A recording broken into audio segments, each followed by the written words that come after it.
start all. Yeah, let's see. Anything could happen. Anything can happen. I'm going to check the sound on here. Okay. Okay, so looks like yours is Doing something. It's connecting. There's no video. There but it it's is. working. We've Okay. got video. Here we go. Living in Medellin, Colombia, as an expat, live Q&A. Is that the title of your one? Oh, audio is perfect, actually. Okay. Nice. Okay. Well, if anybody's watching and the audio sucks, let us know. Because it sounds good on my end, but... Are you going on Facebook as well? Well, no, I'm just going okay. to post it here. Okay. Live. There we go. That people could join. Post that. Okay. All right. So we are live. It looks like we're good. We're live on everything. Yeah, I'm going to check just the phone, make sure that Okay. everything's good on our end over here. Oh, I just got the notification that we're live. Let's see. And we're talking, and we're playing. Okay. Well, if anybody's watching and... Looks nice. Yeah, it looks really That's good. a nice little lamp and stuff. Good on my end, Okay. but oh, that's perfect. Sounds perfect. Perfect. All right. We're 12 minutes early for once in our lives. We're 12 minutes early, guys, and we are live. And it's been a while. The first time in a year, I think. It's been a while, yeah. Yeah, well, for you, it's been like the first time in a year. Yeah, I was live like 3 months ago. Uh-huh. I don't think I've been on with you this whole year. Yeah, this is, it's good. Let's check the Medellin Living real estate page. Looks like there is no live there. Okay. For some reason. Let's see. It's supposed to be live there, but I think it'll be okay if we don't go live there. Okay, we just posted there later. Yeah. Yeah, we're going to make videos out of this content anyway. Okay. So I'll just close that there. Is your one, is it on your channel live? Yeah. Okay. There it is. That's yours. Yep. There we go. There it is. Okay. So we'll wait until people join us. Okay. We got 4 on yours already. Yeah. Nice. James says that, hey, I thought you guys forgot about us. We did. we've been busy working. And we got our super dad mugs, even though AK is not a dad. He gets a super dad mug today. Future dad. Future dad. Oh. You want to be a dad? Don't know. We'll see how we go. Yeah. That's cool. Just a sparkling water? Yeah, it's sparkling water. You don't like it? Horrible. I love sparkling water. It's my favorite thing. I don't like drinks with bubbles. Oh, I didn't know that. That is weird. So you don't drink beer? Not anymore. I didn't really notice the bubbles in beer. Yeah, this one's kind of flat anyway. Yeah, yeah. All right, so guys, we're live. This is the Medellin Buzz and Medellin Living channel and AK's Colombia channel. Mm-hmm. And we got cool shirts. And we've got the Medellin Living shirts on. Yep. This is all Andrew wears these days. Yeah, I don't have anything else. Throwing out all his other clothing. Mark Zuckerberg and Steve Jobs. Business meeting, wedding, funeral. He's got this. Yeah, my brother's wedding. This is what I'm wearing at my brother's wedding. Is he going to be wearing his as well? Yeah, he's going to get married in his. I'm sure his wife is not going to be happy. No, yeah. I'll keep yours open over here. We don't need this here. Oops. This is my one? No, that one's mine, okay. Yeah. Caesar, is this the Fortnite stream? No, that's on the other channel.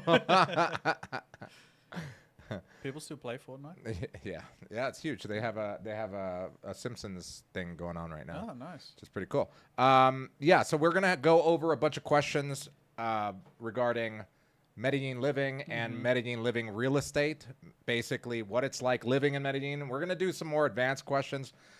If you are a tourist, these questions are going to go a little bit over the head of just a regular tourist because our audience is usually people that have already lived here or have visited here many, many times, or maybe even are like half Colombian or something, right? Yeah. People pretty familiar with Medellin. Yeah. So the questions are going to be a little bit more detailed or more deep than just like, hey, is Medellin safe? If you're our audience, you already know the answer to that question and no need to go over that stuff. We have a comment here from Infoblog saying your recording volume is very low. Recording volume is really low? Let's see. Just turn it up. We'll turn it up. Let us know if that works. It is higher, or maybe you just got to get a little closer. There. Okay. Is that better? Is that better? Let us know. Is that just too far away from it? It sounded pretty good on the phone. Okay. when Let's do a sound check. Anyone else haven't? Because it's hitting the red bar there. Yeah, so it sounds like it's going to be too loud, but let us know. if it's too Remember loud. that one time we went live streaming and nobody told us that Said it's like super. Remember that one time we went live stream for like 2 hours and no one told us it was too low? One It's like, of them can't was hear too low, nothing. yeah. But thank you for that info blog. Okay, perfect. Yeah. I'll just try not to yell because I Yeah. feel like it's kept hitting the Well, red. I turned it down a little bit so it doesn't go all the way into the red. Nice. Or just a little bit. But I think we're good. Yep. So, yeah, welcome to the stream, guys. We're glad to be back. We've been away building a business. Yep. We're going to give you an update on that. Also, give you an update kind of on our lives because a lot of things have happened since the last time you guys saw us. AK got married. I went around the world. You went, oh, yeah, you did, right? 5 months around the world. He went around the world for 5 months. That's crazy. And then he came back. And bought an apartment. And you bought an apartment. And You then remodeled it. Yeah. And then I moved in. Yeah. So a lot of huge changes because you also changed neighborhoods. Yep. Because he was like the Laureles guy. Yep. Not He was anymore. Like, I don't like El Poblado. Now he lives in El Poblado. Yep. See, when you get a little bit of money, you change. No, I'm just kidding. No, it's actually true. It's actually true. Wow. But I'll get into that a bit later, my reasons for moving. Yeah. And my reasons for why I didn't like living in Laureles. Right. But I still think it can be a good option for some people. Yeah. Yeah. Okay. Yeah, we should touch on that actually because we did kind of a neighborhood guide a couple of years ago. Yeah. But things kind of have changed a little bit. Some are going up, some are maybe coming down. So we can touch on that too. Okay. Yeah. Yeah. Yeah. You lived in Poblado and now you moved as well. We're in a new place. Yeah. You moved like 5 minutes down the road. Yeah, I'm still in El Poblado. Yep. But yeah, so guys, if you have questions, feel free to ask them in the comments section. We're gonna go over the main questions that we typically get from a lot of you guys know, and if you don't know, we have a relocation business called the Medellin Masterclass. There's a link in the description below to a webinar where you can get all the information if you want to relocate to Medellin. Watch that webinar. Make sure you have like an hour to watch it because it's that long, and you get like a 50% discount or something like that at the end. Yeah. So make sure you watch that if you do want to join the Medellin Masterclass. Otherwise, we're going to go over a lot of the questions that people have when they join our community.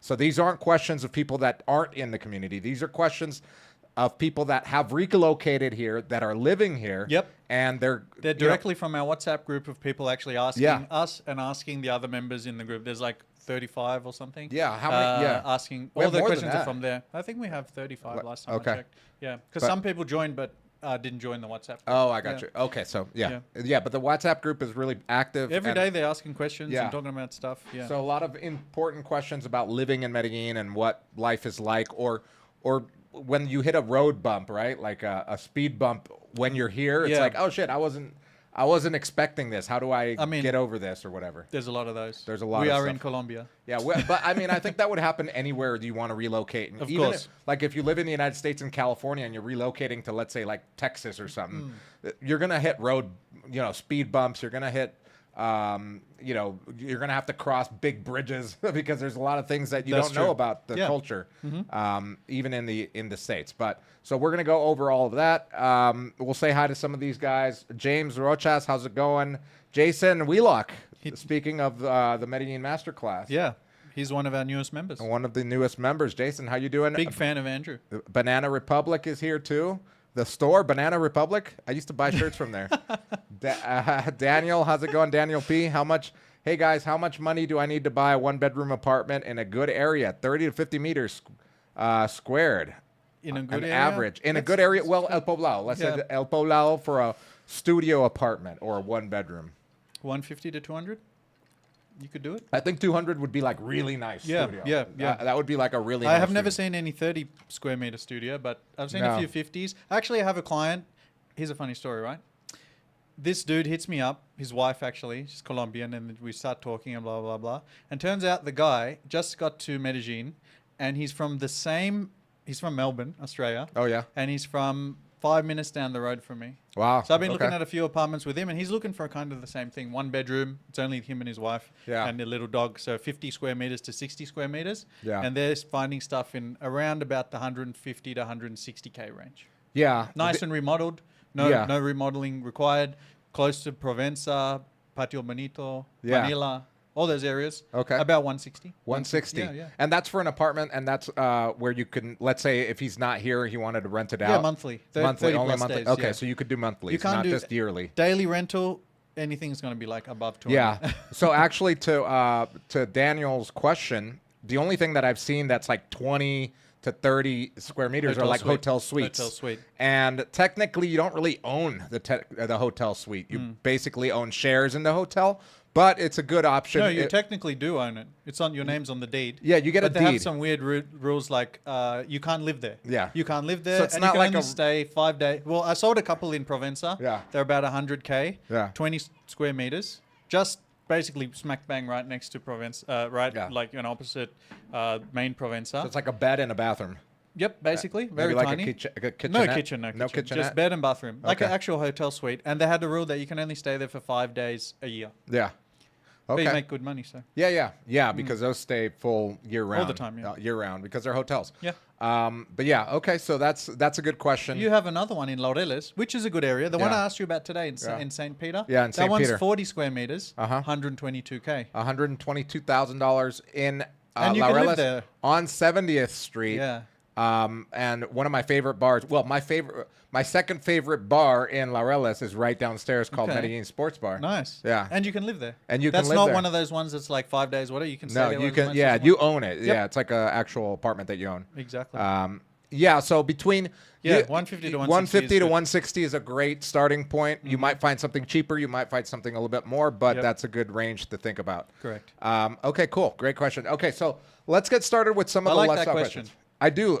See, we've got great. I like questions about numbers. Yeah, we've got great audience. I think I watch a lot of lives, Yep. especially from other channels here and stuff like that. And most of them are tourist based, so you get a lot of questions about stuff that we have already covered in 1,000 videos. Yep. So we love those more in-depth questions, more poignant questions, right? So okay, so let me do the intro for the video. Okay. And then we're recording this, by the way. So, well, actually, we're not. Start recording. Now we are. Now we are. Okay. Hopefully. It records on YouTube anyway. Yeah, but like the quality video's is like not the same. Nokia 6120. Yeah. Okay. Hey, what's up, Silver Slick? How's it going? Hope you're having a great day. Okay, let me do the intro for the thing for our the Medellin Living YouTube channel video that we're making. So, what's up, everybody? Andrew here, and AK Joel. with the Medellin Living Real Estate channel. In this video, we're going to go over the top questions about buying property in Medellin, and we're also going to answer some questions about living in Medellin. You ready? Yep, I'm right. ready. Let's do it. Let's do it. 1 year in the making. 1 year in the making. Let's go. Damn, we're like pros. I didn't even stutter. When we first started, I sucked in front of the camera. Okay, so... Question one. Question number one, lifestyle and daily life in Medellin. Okay. AK, this is a good question, I think, for both of us because we both have different lifestyles. Very different. Very different lifestyles, but... I think opposite lifestyles. We've talked about this a lot. Yeah. And it's weird that we're friends because we're very opposite. in Yeah, we're what very we do, opposite. But very similar in other ways. Yeah, exactly. So how do you actually build a long-term community here beyond just hanging out with other expats? Well, my best tip is you just got to find the things you're interested in. Like for me, it's tennis. Okay. So I join, all the tennis tournaments and meet people that way. Or Okay. it could be another activity you're interested in. For example, if you want to learn Spanish, it could be a language exchange. You go there, you meet other Colombians who are trying to learn English. Yeah. Just basically whatever activity you're interested in, find the group, and then go there and enjoy it. A lot of these things are full of Colombians. Yeah. Like Steph, one of our first masterclass students. Right. He has like 1,000 Colombian friends now. Yeah. Doesn't even talk to expats. Uh-huh. And he found them all through a hiking group. He found like a local hiking group. They went every Saturday. And then he did that. And I think that's how he met his wife as well. Wow. Yeah. He has been here like a year and a half. He's married already. Yeah. Awesome.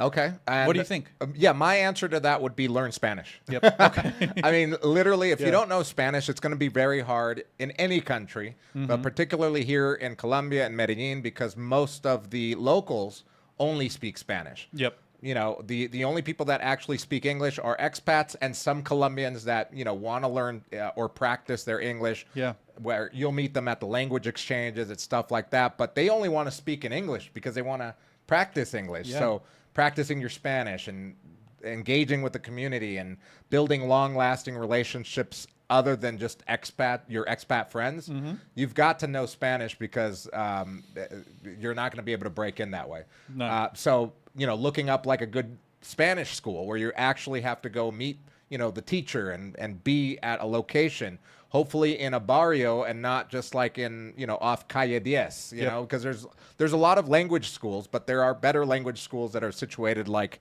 in a neighborhood. So you're like immersed and you have to actually, if you're going to go to the corner store, you have to practice your Spanish. Yeah. I have a quiz question before we get into that. Okay. For everybody watching. On the topic of Colombians don't speak Spanish, what percentage of Colombians actually do speak some type of Spanish? You mean English? English, yeah. What percentage of Colombians speak some type of English? I've said this in many, many videos. Not for you, but let's see what they say. Oh, okay. Yeah, what do you guys think? What's the percentage of Colombians that speak English? In Colombia? Not fluent, but some type of English. In Colombia. In Colombia. Exactly. Okay, in Colombia. Not just Medellin. Total population of Colombia. Yeah. Let's see what they say. Yeah, we'll see what you guys say. But anyway, go ahead. You said learn Spanish. Step number 1. But then you learn Spanish. All right, I'm speaking Spanish. Where do I go to meet the people? Right. So the other big thing is stay out of the tourist trap areas. Like Parquelleras, Provenza are cool to go to, especially if you're going out with friends. You're going on, you want to go clubbing or you maybe want to watch a DJ or something. That's going to be around here probably. But you don't want to hang out here all of the time because you're just going to run into people that speak English. So go into some of the neighborhoods that don't speak English, which is basically the other 95% of Medellin, except for this little part over here, that where most people go, for their first time when they're tourists here.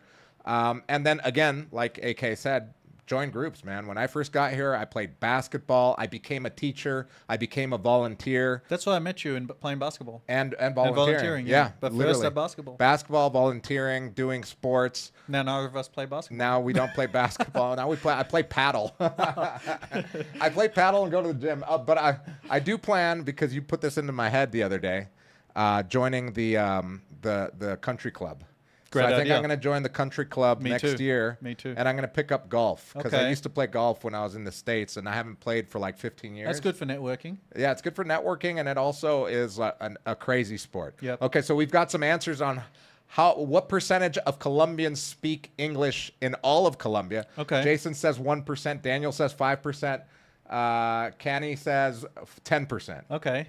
The closest answer, which might actually be correct right now, is Daniel. He said 5%. It is 5%. When I looked it up, a couple of years ago, it was 4%. Yeah. So 5%. That's correct. Yep. Well 5% in all of Colombia. Yabba Dabba Doo said 25%, which is what that's like the United States. 25% of the population speaks English. Exactly. The rest speak different languages. Matthew Thomas, which country club did you try and join? There's a couple around town. Yeah. The one in Medellin called Rodeo. Anyone can join, because I got a few mates who are not Colombian citizens and they are members. Yeah. That one's about $3,000 joining fee, and about $500, $600 a month, which is pretty good. They had a special where it was $400 a month. Oh, cool. Yeah, nice. I just so you got to found wait out. for those specials. Yeah, so you wait for the specials, but you do have to. So it's like a total of $6,000, give or take, for the entire year. Yeah. And then after that, the second year would be a little less because you're not paying the joining fee. Okay. And the Campestre one. That one's expensive. That one to join is $78,000 USD. And you need a sponsor. Yeah, you need a sponsor. Someone did you hear that goes number? there. Yeah, $78,000 USD. Yeah, there's no way I'm gonna pay USD, 78,000. I have a mate, one of our guys, 78? 78,000. One of our friends, you know him. I don't know if I can say his name, but he's a developer. Oh yeah. He joined it with his family, $78,000. Oh, but the whole family joined? Whole family. Oh, that's pretty good. Yeah. Well, I mean, it's not. It's not good, but it's very expensive. And on top of that, you got to pay monthly dues every month, which is a lot as well. That is so expensive. But that's the top level networking you get. I drive past there a lot, and just Mercedes and all the stuff going in. But a lot of people. Yeah. Like the car park's always full. Like how it is. So many people have $78,000 just sitting around to spend on a country club. Or maybe they're just family members of people that have joined. Oh, like so there's probably like grandkids that are maybe we'll get now there older. one day. Yeah, maybe a grandfather will adopt me. All right, next question, guys. Well, let's say hi to Matthew. What's up, Matthew? I tried to join the country club, but they don't take non-citizens. Yes, straight up. They straight up told you. Yeah, and Campestre might be. Campestre, that sounds like a Campestre thing. But El Rodeo, that's where I'm going to join next year. I think that'll be it'll be fun. I'll just spend like my whole day there because you can take guests too. So any of our real estate clients after closing, you can take them for a round of golf. Oh, that'd be cool. Yeah. Yeah. Probably get hammered though. 18 holes. Yeah. Drinking the whole time. That's all I remember about golf was just drinking. Maybe I'll take it more seriously. They're gonna boot now. you out of the country club. Now that I'm a dad, I don't drink as much, so maybe I'll take it more seriously. Okay, next question. We'll skip this one. Yeah, we'll that's go the to, same thing. Yeah. Okay, this is a very good one for us and for any of you that live here or even don't live here but can answer this question: is how do you keep a healthy work-life balance when Medellin feels like a permanent vacation mode? Yeah, I've heard this from a lot of people. They say, I just can't work here. There's too many distractions. There's too many things to do. So I'm very unproductive when I come here. So I don't know. What do you think? I've heard the opposite, actually. Yeah? I've heard the opposite from people that come down here and they stay longer term. They say that they can get into a routine. Okay. You know, it's a livable city because you can live in neighborhoods where you're walking every day. Mm-hmm. You can go to cafes or co-working spots. There's a lot of co-working spots now. Yeah. Everywhere. Even in Laureles, where there was only like one before. So I've been going lately to El Centro. And there's like heaps of co-working spots. Why are you going downtown? Just a mate of mine, he loves like just trying out new restaurants. So we co-work together every week. Okay. And he's like, look at this one, look at this one. I'm like, where the hell are they? They're all in like Ciudad del Rio and further towards like downtown. Okay. But they're like, it's getting like kind of hipster over there. I love like kind that. of like a Brooklyn style. Yeah, that's what happened in downtown LA. It Yep. got gentrified and it became expensive to live in downtown LA. I don't know now. about gentrification because I'd never see any foreigners in there. It's just Colombians. No, doing meaning co-work. like it makes it nicer, but Yeah. even for like Colombians that used to live there, there's Yeah, newer like- Colombians yeah, or like- younger yeah, guys gotcha, that are, gotcha. not just foreigners. So Mm-hmm. I mean, that would be a good thing for downtown. Yeah. It's a nice, some I great love places. downtown. I lived there the for a area long of time. downtown called La Candelaria, Candelaria, yeah. that has a lot of great, it's like a warehouse kind of industrial area, Yeah. but a lot of cool cafes and co-works. Yeah, you guys should go co-work, and maybe I'll join you guys. The EPM Library. Have you been there? No. Oh, in downtown, at Parque Las Luces. Okay. Alpujarra Station. It's nice. Has a big library by EPM. Yep. So it's very nice, Yeah. very big, very quiet. Has a little cafe in it. Cool. And it's cool to co-work there. Yeah, I like trying out you new could, spots. You could walk there from the metro station. It's really cool. So Yeah, I'll Google it. So how do you keep a healthy work-life balance when Medellin feels like you're in constant party mode? Well, it's like what we just said, in my opinion, is having a routine. For us, we don't really have a work-life balance. Our work is our life. Mm-hmm. But there's not one day that we don't talk, and we don't talk with our team, and we don't, there's not one day that we don't do something work-related. Even on a Sunday or holidays, we're always on it because we're entrepreneurs, and we like doing this. This is our life, so that is our balance. And I think it's going pretty well. Really well. Yeah, I love it. Like even days when it's kind of quiet, I'm like, shit, I'm bored now. Yeah. Yeah, quick update on Medellin Living Real Estate Company. It has grown. Yeah, like it's going crazy. Yeah, it's even kind in of the going last couple crazy. of months. You said that you talked to other colleagues and they said they're all, asking us, do you have clients? Can you send like? Yeah, this is low season for most but we've people. just been chopping it up. Yeah. Endlessly. Yeah, which is nice. It's low season for most people, but since we do marketing like all the time, that's as we see, we're streaming on like 200 different platforms. Right? We're not on Instagram, but we're gonna figure that one out. Yeah. We'll maybe have like a phone hanging over here for the next one. But the work-life balance thing is really easy to maintain as long as you don't go overboard with alcohol and drugs. That's what really hurts people. Oh, and women. And women. Yeah. Then Charlie Munger said that. Who's Charlie Munger? He's Charlie Munger was the Warren Buffett's right-hand man. Okay. Yeah. He was He's an investor. He was a woman monger? No. He said that's like everyone's Achilles okay. heels. Alcohol, drugs, and women. Women. Okay. Yeah. Okay. So next one. What are the biggest cultural adjustments that take years to understand in Medellin? I don't think anything takes years to understand. It just takes years to accept, because you understand it pretty quick. But even for me to this day, coming to grips with some of this stuff is just annoying. Yeah. Yeah. The thing is that you have to have patience. But also, it never affected me when I wasn't working. When I was just going and hanging out, doing whatever, like a tourist or like vacation mode, fine, never had any issues. Yeah. But now that we have to work, we see a lot of these issues coming up. Yeah, and the issues are usually, bureaucratic issues that, like in the United States or in Australia and other countries, that you would never have to go through just to do a small application. Yep.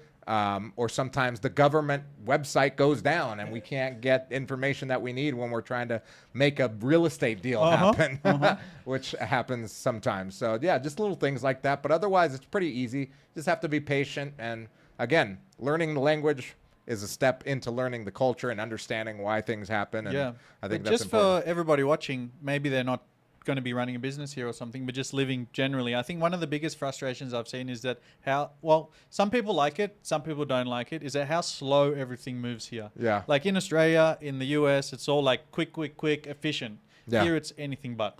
Yeah. So there's nothing to be done about it. They're going to keep doing things the way they've always done. Yeah. But we just need to take the good with the bad. And if you don't accept it, you're going to be pulling all your hair out. Right. Agreed. Someone said here, I'm thinking about moving to Ciudad del Rio, but it seems like there's construction everywhere. There is. Are there sections with less construction noise that are already built up there? No, because it's so small. And it's new. It's a new part of the city. Residential area with a lot of stuff coming up. Before, it was just like a medical kind of area, a business area, but now there's tower after tower after tower. Yeah. So, no, there's nowhere quiet. Not yet. Yeah. There's Ciudad del Rio is just going to be perpetually noisy, even without the construction, because it's like a little mini, I don't know, like Times Square, Manhattan in there. Yeah. Because there's so many buildings that are cramped into there, and so many people, because that's like a business district of people going there all the time. So yeah. But it's one of the few areas of Poblado that's actually dead flat. There's no hill there. Yeah, that's one of the reasons I love it. Yeah. They do have a lot of new restaurants and cafes there, which is really nice. Yeah, which so that's I like. a bonus. I just moved to a new place and in Poblado, and man, I can't walk anywhere. It's like hills after hills after hills. But in Santa Maria? No, I mean like close to Campestre. Oh, Campestre. But it's like hills and hills and hills and hills, but it doesn't bother me because I just take Uber anyway. Yeah, but Uber's someone so who cheap. wanted to walk, it's not going to be good. Yeah, so now I've been walking a lot lately, and I'll take an Uber if I need to go, like, let's say, see a property up in the hills, but then I'll walk back down. Okay. And that's usually pretty good. That's the fitness. Yeah. Someone else said, when you're with your spouse, do you tend to notice or look at other women? Yes. What's the strategies that you use to prevent conflict? Someone said, use sunglasses, bro. That's an odd question. I don't even know how to answer that. My answer is yes, I do that, but that's why I have You don't no even spouse. have a spouse. That's why I don't have a spouse. I'm just free to look. No, but I think what happens in Colombia is that you get jaded to beauty. Like you see it so much that, and I've noticed it with my local Colombian friends too, that literally the gym is ridiculous. You go to the gym and you'll see like the foreigners that are going, because I go to the gym on Calle 10, which is a lot of foreigners go there. It's mostly Colombians, but you'll see foreigners in there, and they're like eyeballs are popping out when the girls are walking by, and then all of us other Colombian guys, we're just like, it's just another woman, just another day, another girl here. So yeah, you kind of get kind of jaded. So I think it's just being around it so much that you just like, you notice it when you leave, man. Yeah. You're like, holy cow, the rest of the world is just a bunch of trolls. You reminded me of this cartoon. I don't know who it is, but it's like some wolf, and he's eyes are popping coming out of the thing. Okay, so yeah, wear sunglasses. Get used to sunglasses. You can wear sunglasses in the gym now because you know those Ray-Ban ones, which are like got music and shit. Oh yeah. So you can wear it and listen to music. Oh, those are they're cool. Meta glasses. Oh yeah. But they're like $800. So yeah, you might not want to take this to the gym. I'd probably leave it in a locker or something. Okay, so anyone, Brun Mac. That was an odd question, by the way. Brun Mac asks, anyone you would recommend to assist, consult, or on hotel investment in Colombia? Or what is a good place to look for someone like that? I'm interested in hotel investments. That's a good question. You've got a couple hotels, don't you? Like buying the whole hotel or like a hotel suite? Yeah, we've got 2 hotels for sale right now. And I can get you, in network or at least meet with a couple of guys that have bought hotels here. I've got 2 friends that own hotels here. Mm-hmm. And if you want, all you got to do is fill out the form or email me at medellinbuzzandrew@gmail.com. It's this big form, which is in black. I don't know if it's on black for them, but for us, it's huge. It's in the pinned Pinned comment. comment, yeah. Well, if you're looking to buy, whether it's an apartment or hotel, any type of real estate, click on that link right there. It's also in the description.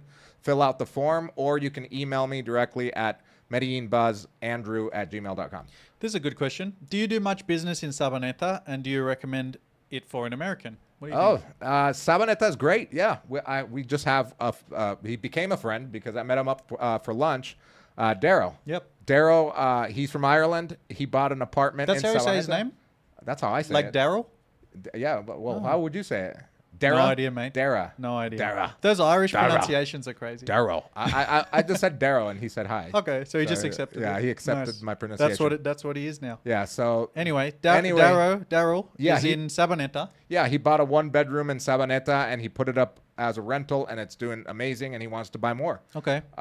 Would you recommend it for an American? Yes, I would recommend it for anybody. Yeah. As long as you speak Spanish. Well, I mean, I think if that should be your goal if you're coming to live in Medellin. But, that would be a really good way to get to know Spanish is living in Sabaneta. But disclaimer, like if you're thinking that you can go there and be like Provenza where everyone's kind of got a bit of English, then no.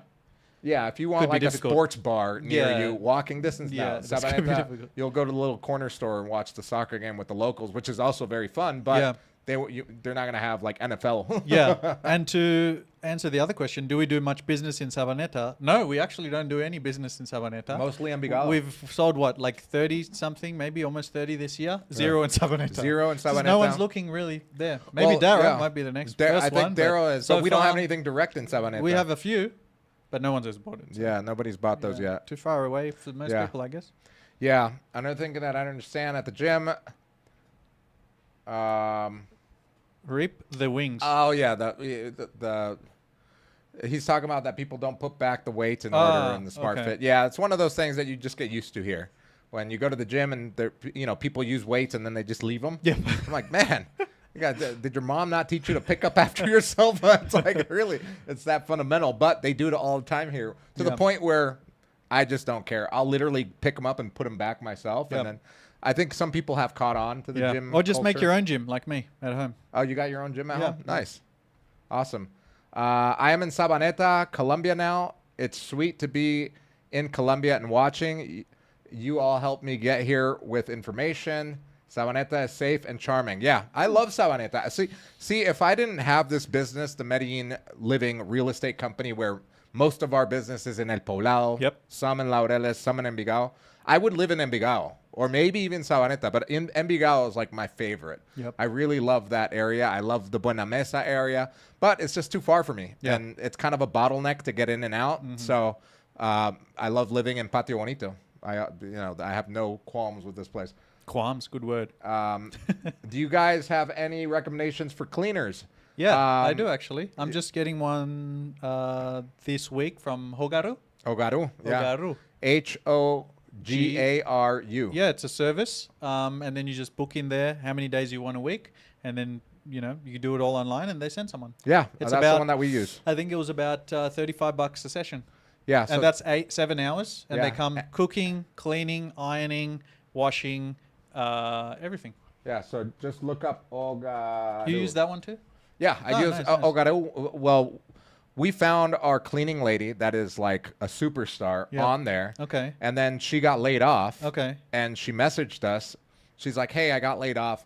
And we're like, "Well, we'll just hire you directly. You're amazing. We wouldn't want to lose you." So we pay her as a salaried employee, but when she's not available, we'll use the app and you can literally book the night before. Yeah. And someone will come the next day. Okay. Which is awesome. Cool. I love it. Okay. When are you looking at a property? When you're looking at a property and it states that it's zoned for short-term rentals, is there a way to confirm that? Yes, you need to get the document called the Certificado de Tradición y Libertad, throw it into ChatGPT, and ask it. Because it's all going to be in Spanish. If you don't speak Spanish, it's many, many lines. And it will tell you what it's zoned for, what it's used for, and then you'll know. Yeah, and that costs like $4 on the government website to get the Certificado de Tradición y Libertad, which is basically the ownership history of the property, but it also has some additional information. The use of the building. The use of the building, whether it's zoned commercial, residential, and then to get the actual the real information, you'll need the propiedad horizontal, which is like the building rules. Yep. It's kind of a combination of both. Yeah. So but that's a little bit harder to get. The other one is public record. You could get it through a government website called, and the certificate or the document is called Certificado de Tradición y Libertad. You look that up, and you'll get all the information that you need to start your due diligence. Yep. You'll need the registration number of the property, though. Right. Which is like the ID number of the property. Yeah. Okay. Yeah, and that's on the deed. And usually that's a really good question, by the way. Whoever asked that. Brun. Thank you, Brun. That's a great question, because when we are negotiating a property, let's say we go look at a property and we don't know the owner. Before we even make an offer, I ask for the Certificado de Tradición y Libertad. I'm like, hey, we're thinking about making an offer. We really like this apartment. Our client loves it. Can you send us over the certificado? And they're like, oh, we don't have it, or it's not up to date. Okay, just give me the matricula number, the ID number, and I'll download it myself and pay the $4. It doesn't cost much. And then we take that information, because that will also tell us what that previous owner bought it for. Yeah. So you kind of have like an ace up your sleeve. You know what they bought it for. Well, although, yes, that's you know what they wrote on the deed that they bought it for. Yeah. So a lot of people write the number they put an amount on the deed, usually that is lower than what they bought it for, to avoid capital gains taxes, or the previous owner to avoid capital gains. But at least you have a good idea. Yep. So it is a good document to get. But we're going down the rabbit hole a little bit. Yeah. So can you get some questions from here? Yeah, sure. Go ahead. Yusuf said, do you guys know if Norway has tax treaty with Colombia? Thinking from an investor perspective, just wondering. I have no idea, because tax information treaty? I doubt it. No, yeah, because I know it has some with some countries, but the best way to figure that out is just contact a lawyer, a tax lawyer, who should know all about that, and they'll let you know. Can you just type in there Restrepo Legal? Yeah. You can Google them on Google, and then just send them a WhatsApp message, and you can speak to Anna, who's become a good friend of mine, great attorney, and she her firm does everything tax related, especially for foreigners. Okay. So if you ask her, she'll let you know immediately. Awesome. Then we got Kitty Baby. Is it hard to get started in building apartment complexes? Oh, I have no idea. Do you? Well, sounds difficult. Based on our friend Francisco's experience, and he is a well-versed builder, constructor in the United States. He came in here. He's a Colombian. Number one. From Bogota. No Spanish. Went until he was 15 and then lived in the US. Studied property development. I think he's got MBA, masters, all the degrees.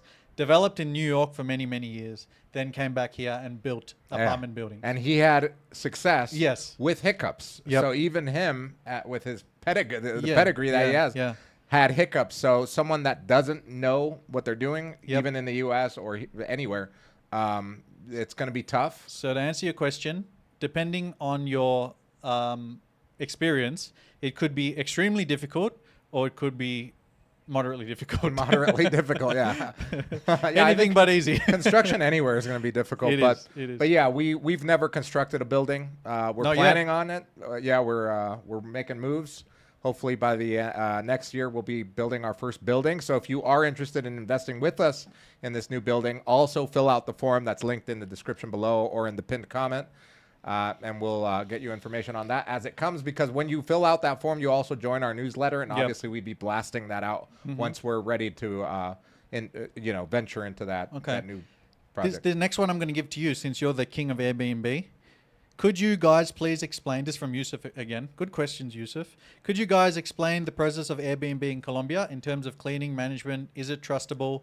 Would love to one day buy an apartment as an investment, but also a home base. So for anyone that doesn't know, Andrew has, 4 or 5 Airbnbs. Yeah. And we manage. And we have property management branch of Medellin Living as well. Yeah. I think we're up to like 10 apartments now. Yeah. So you kind of manage that as well right now? I helped build it. I helped build it. Now it's kind of self.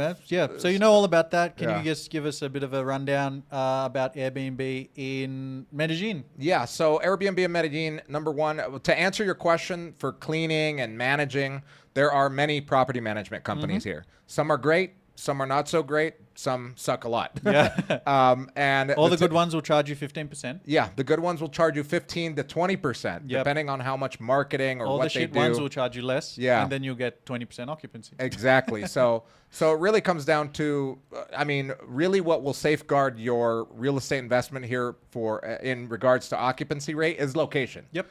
Location. If you want a rental, and even if you want to live in it for a while, make sure that it is in El Poblado or in the hot spots of Laureles, where it's going to be occupied all the time by tourists. Yeah, by tourists. And then your return on investment will depend on how you bought it, right?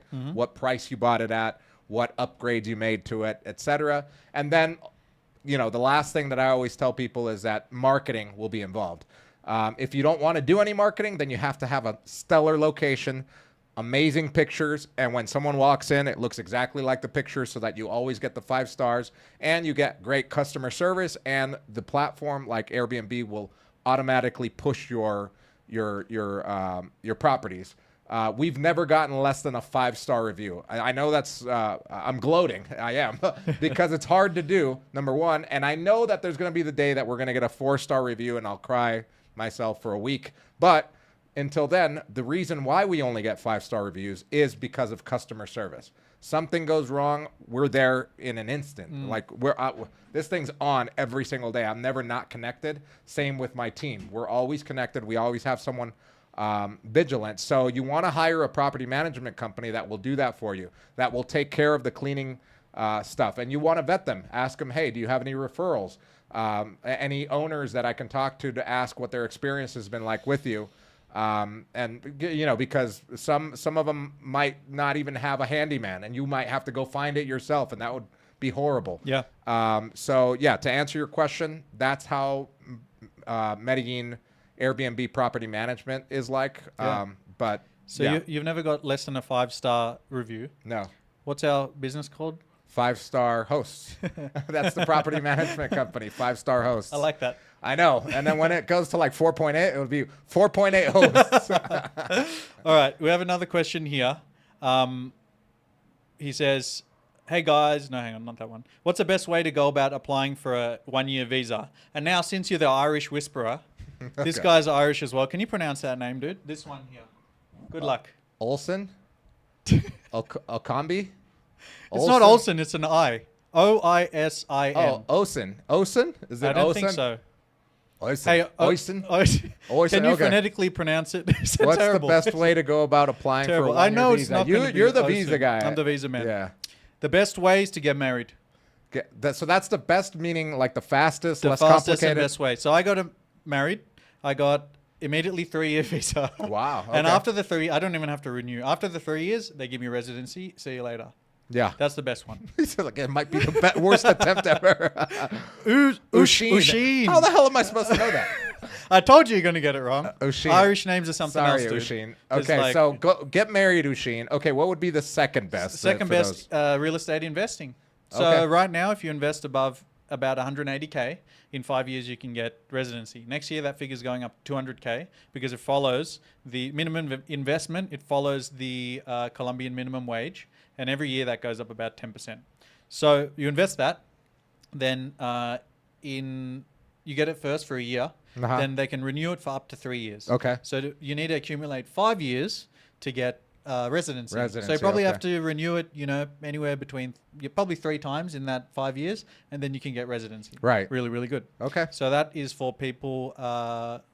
That's for the migrant visas. These type of visas, once you accumulate a certain amount of time, you can stay here and be a resident. Okay. Another really good one for old people and for military veterans I guess, is a retirement visa. You can show like a pension. You can get the same thing. I think it's after 3 or 5 years of having those visas, you can have residency. Really good too. Yeah. For those people who don't have any of those requisites, woman, money to buy an apartment or pension, you have to go with another type of visa. They're actually classified as tourist visas because as long as you have them, you even have them, many, many years, they don't add up to residency. So you have to keep renewing and renewing. So those are the most popular one, digital nomad visa. Digital nomad visa, you just have to show that you have income of something. I think it's above $1,000 last I checked, and then you get the visa for a year. You can stay in the country, but you have to renew it every single year. Yeah, and it doesn't go towards residency. Doesn't go towards residency. It's kind of like a tourist thing. Like if you're Kind going of like to be, a, well, that's what it is. It's nomad. If They're you're going just to be coming leaving. here and you don't really like know how long you're going to stay, but you want to stay a year or a couple of years, it's a good one. Yeah. But if you want to transition, you better figure out one of the other options. Joe asks, can you recommend an immigration attorney for retirement visa? Retirement visa? Yeah, I can. Ooh. Nexo Legal. Nexo.legal. Go ahead. Instead of .com, it's .legal. I put it there in the chat. Yep. Look them up. They're great. They did my visa. They're kind of like a full service firm as well. They have everything. They do all type of law. Accounting. They do my taxes. They do my visa. They do my lawsuit. They do everything. Wow. Okay. Your lawsuit. Okay, great. So let's keep going on some of these questions. I guess we'll continue asking you guys, and then we're going to go into the real estate aspect of it. What time is it? Oh, it's only 7:30. Okay. We Nice. started early. Yeah. So we'll answer a few more questions here. Scroll down on that one. Make Let's sure see. there's nothing Yeah. else. Oh, here's a good one. No, that's not a good one. How do you avoid scams when buying a property? That's a good one. Have a good lawyer. Have a good lawyer. That's basically And it. have a good real estate agent. Yeah. Work with Medellin Living, number one. Work with us, but without tooting our own horn, I would say have a good lawyer who speaks English, who can explain everything to you line by line. What are you actually signing? Yeah. Because, we have the story I told you about. You told me about it originally because we have a guy in the volunteering class who's actually suing someone now, an agency who tried to bury in the contract an extra commission. Right. Yeah, because you guys If you should don't know. you should know that when you buy an apartment in Medellin, the seller of the apartment pays the real estate commissions. Yep. So, for example, you fill out our form, you're looking to buy an apartment, you don't pay us anything. Nope. I guess kind of you do, but you're not paying us anything. Yeah. Your sales, the sales price will cover the commission, and the owner of the property will have to pay us. I think you explained that in a kind of So confusing the way. seller pays commissions. You don't pay anything. The seller gets his money and then pays us 3% of that. Yeah, So so- buyer never pays anything ever, full stop, right? Right, exactly. But there is this agency that has been burying an extra 3% in the As a buyer's commission. And this guy that we know, I guess he didn't have a good lawyer because he signed and now he's fucked because he has to pay extra. But I met another client yesterday and they're still doing this agency. Yeah. And they actually caught it and they said, because they used our lawyer that we recommended. Right. She's like, what is this 3%? And they're like, no, they backed out. So have a good lawyer. It's Have going a to good help lawyer. you not get scammed. Yeah, have a lawyer that has worked with other expats or foreigners, because local lawyers might not even know that. No, They and might- watch out because in the US and Australia, it's very difficult to become a lawyer. Many, many years of study. And if you see someone's a lawyer, you're like, well, this guy's really, or girl is really switched on. Yeah. Here, almost everyone's a lawyer. Yeah. So it must not be difficult because the education is different. But remember the other client we had who found a lawyer online or something, and the lawyer was talking him out of the deal because he was trying to sell property at the same time. Yeah. You get all these kind of clown Yeah, show you stuff. get a lot of weird stuff that Yeah. happens. So yeah, make sure that you get a proper lawyer and a proper agent to help you to do that. Exactly. George Hill, thank you so much. George Gill, thank you so much for the $20 donation. He says, I'm going to Medellin in June for stem cell treatment. Would love to meet up. Yes. I've got two friends, one that owns Phoenix Stem Cell and one that owns Colombia Stem Cell. So yeah, hit me up when you're down here. Let us know which one you're using too. There's a few new clinics out here. Phoenix, I know we have a client that bought an apartment with us that went through there, and I met the owner working at a imagine how crazy this world is. I'm literally working at a cafe, and the owner of Phoenix Stem Cells right next to me. Nice. And I'm like, oh, you're him? Like, yeah. And I've known him for years. Okay. It's weird. Awesome. But I didn't know he owned it. So that, and then Colombia Stem Cell also is great. So make sure to reach out to them. Awesome. Should we get cracking with some of these questions? I think we answered everything here. Yeah. Should we move on to the money, residency, and lifestyle setup? Yeah. Okay, so, this is a good question that someone asked in one of the Facebook groups, and I thought it was a really smart question to ask. What are the real costs, or what is the difference between middle-class Colombia, or living a middle-class Colombian lifestyle as a foreigner here, to an upper-class Colombian lifestyle here. It's pretty big.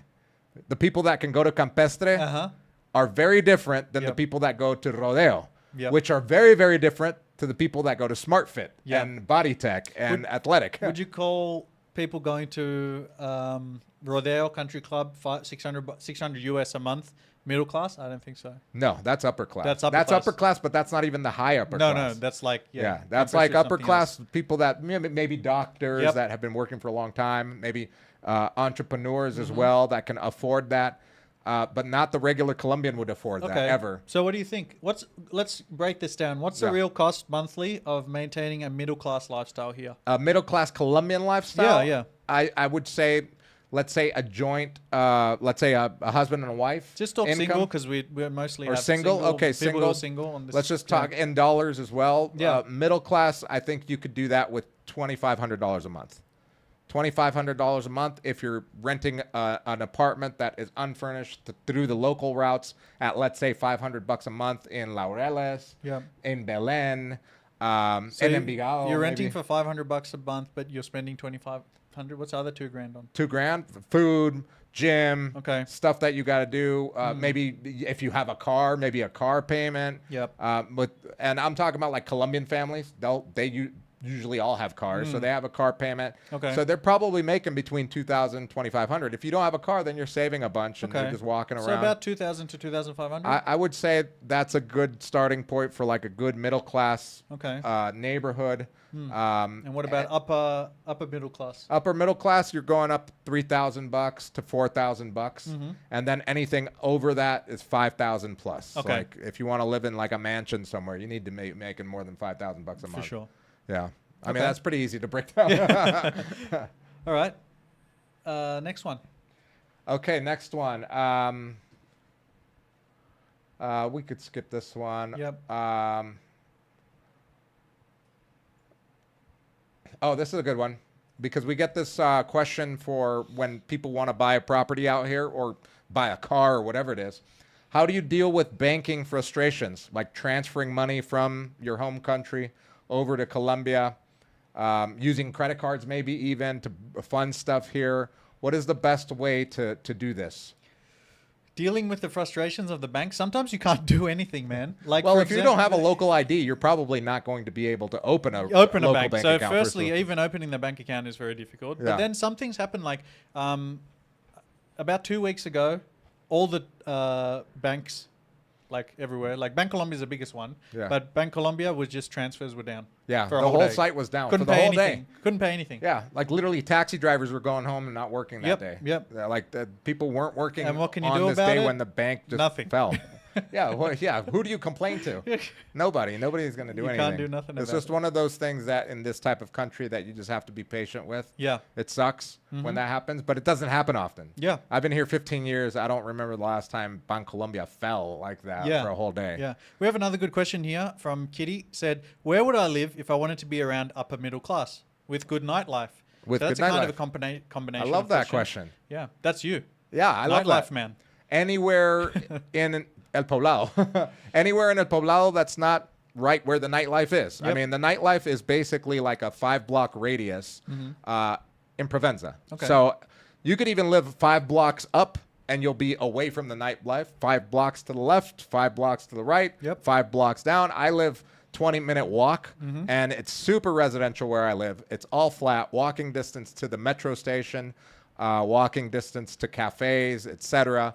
But can you hear anything out there? No, actually, like, I was concerned about your open window, but no noise. Yeah, that's why I leave it open because it's like it's hot in here. First of all, and number 2 is like we get zero noise. We don't hear anything from the street or anything like that. So there's a common misconception that people think that El Poblado is Provenza only. But El Poblado has 22 neighborhoods in it, and it spans all the way from basically downtown Medellin to the border of Medellin and Envigado. So it's a huge area. One of my favorite neighborhoods that I would love to live in one day, maybe, or have an apartment in is San Lucas. Hey, San Lucas next to me. Yeah, San Lucas is a great neighborhood. Yeah, I've actually lived in San Lucas. Yeah. Oh, that you technically live in? Yeah. Okay. Yeah. Great area. But it's basically this question that Kitty asked, where would I live if I wanted to be around upper middle class Full stop. Without the nightlife, that's Yeah. over there. Yeah. So in that South Poblado, I'm going to call it. Probably one of my favorite places. Yeah, in the whole because you're city. not walking to Provenza from there. And I never knew about it before. Yeah. Really, I didn't really do that much research on it because we didn't have that many like people looking for places there. But weather is cooler. In Laureles, it was steaming all the time. Yeah. It was polluted. There was a lot of like noise pollution as well. pollution. That area around San Lucas has none of that, right?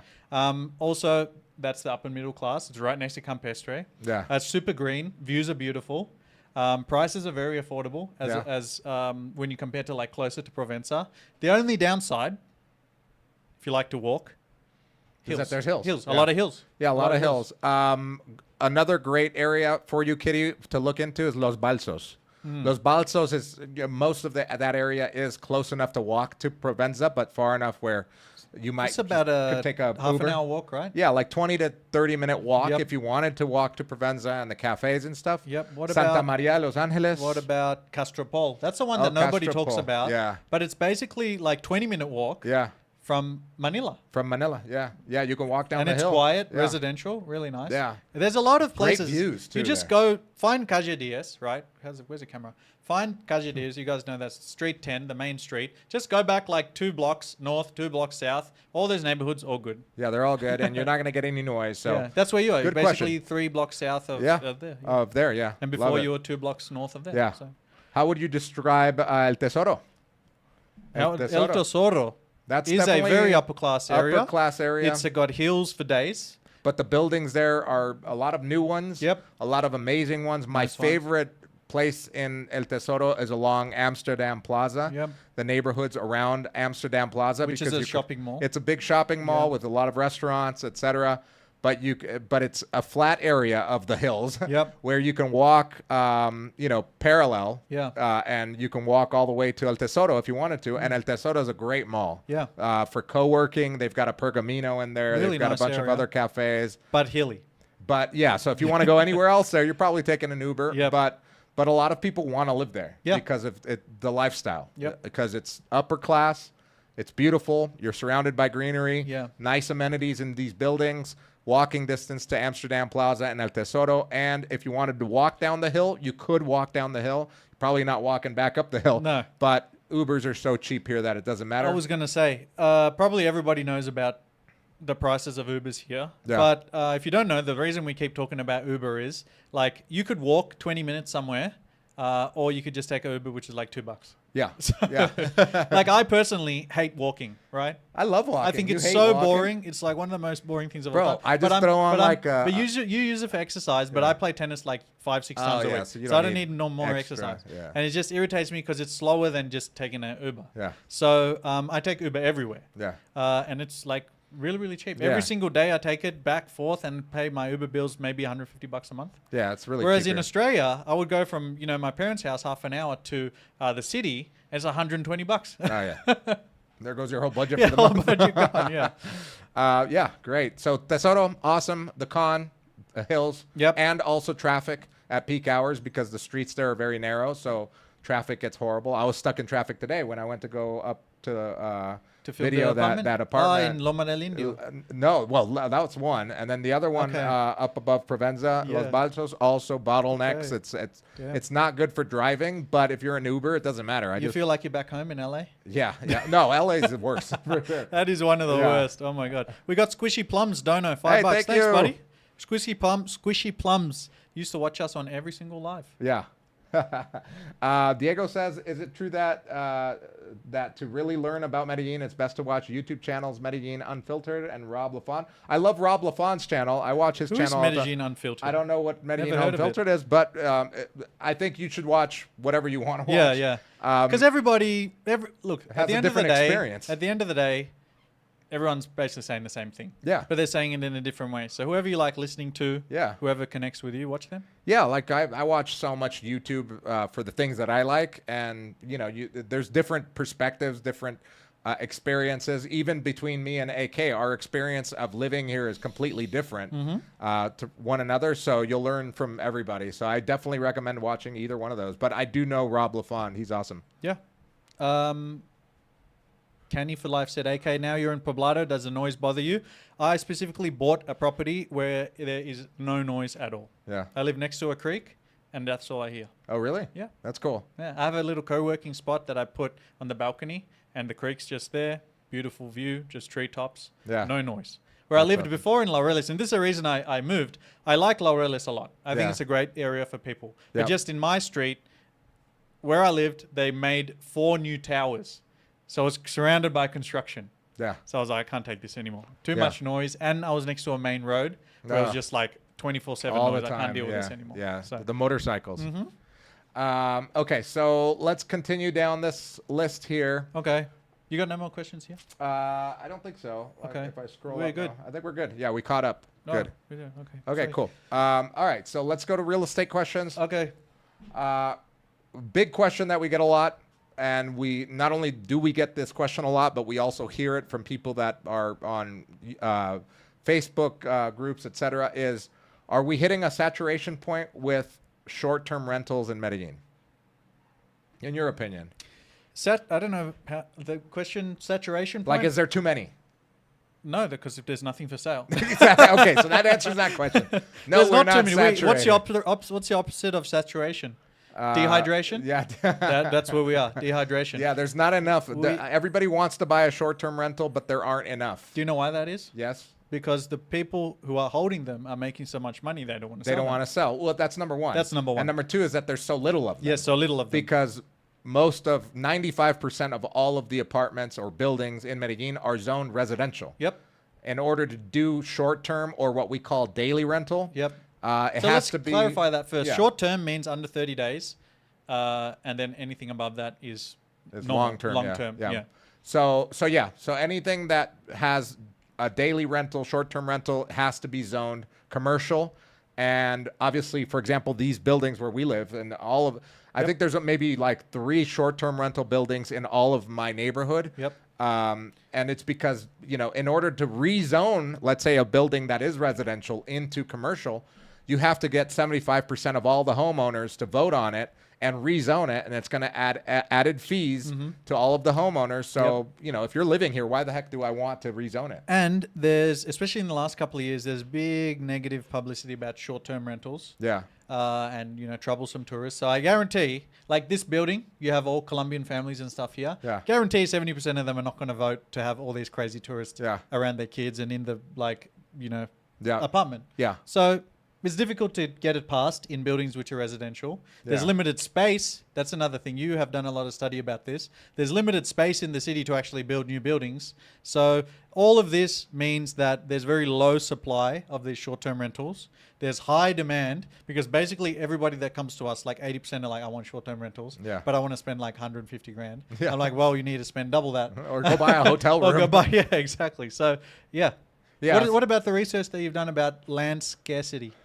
So, Colombia as a whole, and Medellin particularly, is at a construction deficit. We're at an apartment deficit because of the pandemic. The pandemic slowed everything down for 2 to 3 years, where construction basically stood still.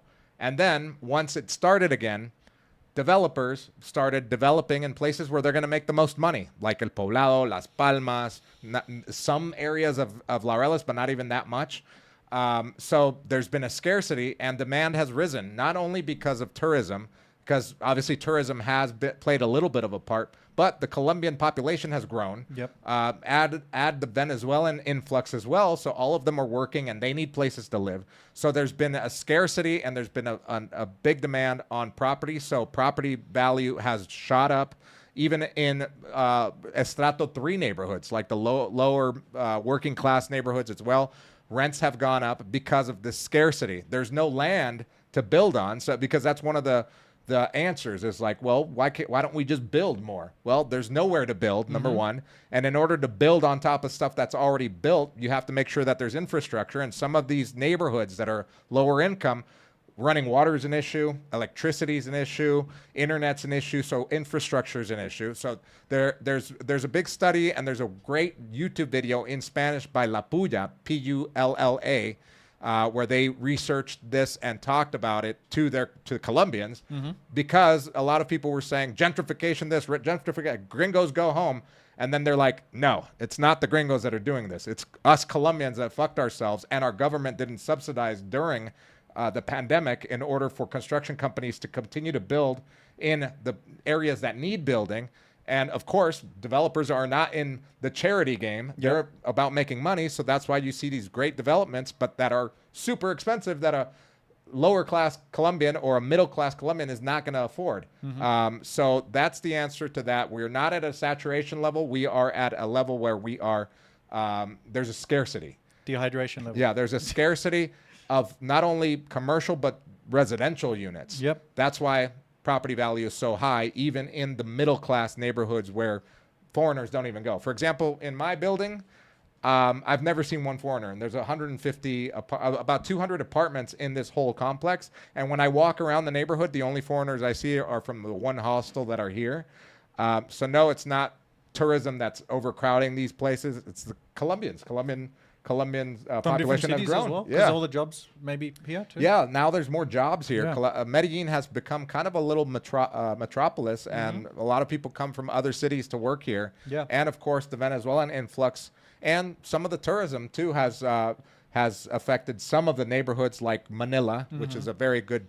That's a very good candidate for gentrification. Yes. Provenza has been gentrified for years because that's where people go party, etc. But it used to be residential.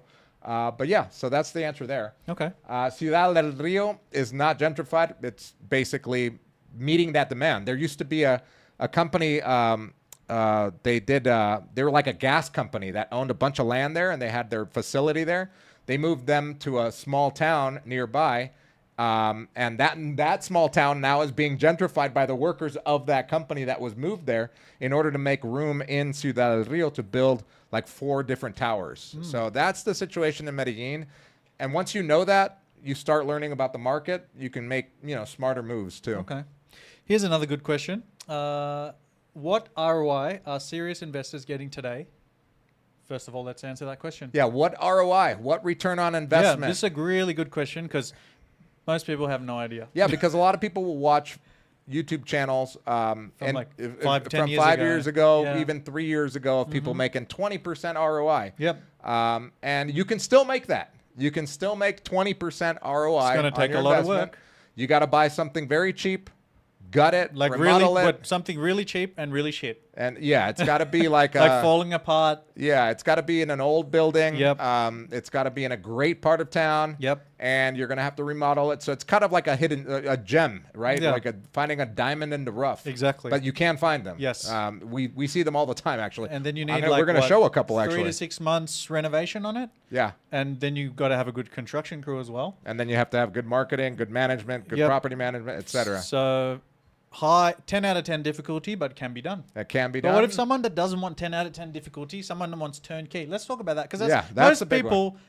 honestly, out of all the clients we've had, we don't really have that many people who's like, let's go. I want to do full remodeling.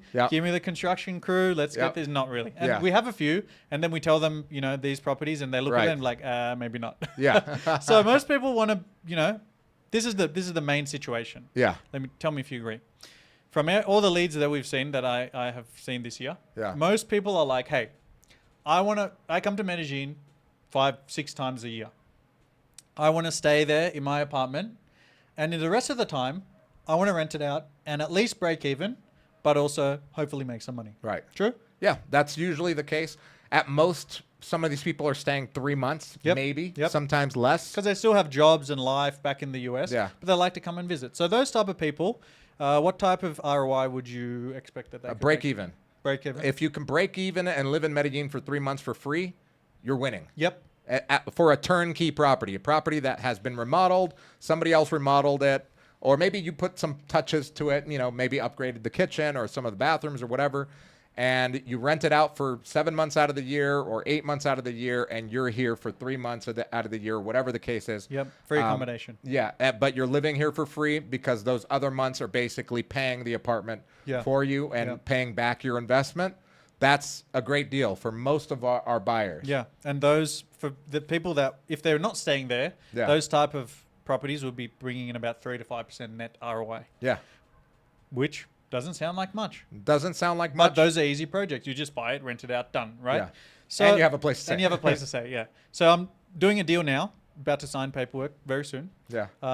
This is the highest ROI I've ever seen of any turnkey project. Between 10 and 15%, Okay. not including appreciation. Where is that located? Provenza, obviously. Yeah. But it's just rental yield. After taking out Airbnb fees, after taking out 15% for a property management company, because this dude's in the US, he doesn't want to do anything, he just wants to make money. Yeah. So 15%, 10 to 15% rental yield. But the catch is the apartment costs $500,000. So it is possible to make this type of 10 to 15% ROI, but you have to spend a lot of money. Yeah. And for turnkey, it's not happening under maybe 300K. Yeah. I would say a really good turnkey apartment ROI would be 7%. Yep. That but would be amazing. That would be awesome because you bought it at a good price. Yep.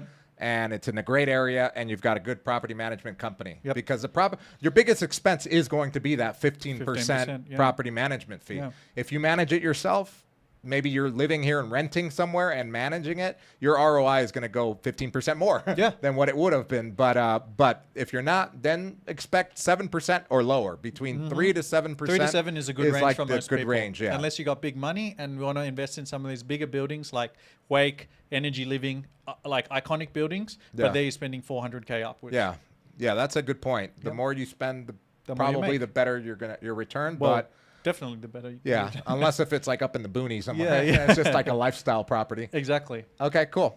How do you vet contractors and avoid scams? You just did a remodel. I did. Tell us, how did you avoid getting scammed or losing money through the My contract? old job was doing construction management. Yeah. And basically 90% of my job was writing contracts. So Okay. I wrote a very good contract, so I can't get scammed. Okay. So once again, if you don't know how to write a contract, get a lawyer. Yeah. Get a good lawyer who knows about real estate, and then get them to write a contract that protects you. You just got to have all the things in there, like, if any defects, liability, it's going to be, they fix anything to you, and third-party damages for X amount of time after it's finished. What do you do in terms of if they're late on delivery? So I had penalty clauses because I'm buying with interest. So after this date, you pay me all my interest payments. Yeah. So all that stuff you got to think about, put it in a contract. If your constructor doesn't want to have a contract, don't work with them. Find Right. someone else, because that's a huge red flag already. Right. So that would be the number one, I would say. Okay, cool. What are realistic appreciation rates in El Poblado, Laureles versus Envigado? I think citywide it's about 6 to 10%. Yeah. But I've seen like this other apartment that I'm sold recently, $500,000. The owner bought it 2 years ago for $240,000. Yeah, so it's 100% appreciation over 2 100%, years. yeah. Provenza. in Provenza. So there are micro economic climates within the city. Yeah. Like Provenza, Barrio Manila, Yep. where they have like hyperinflation or hyper appreciation Yeah.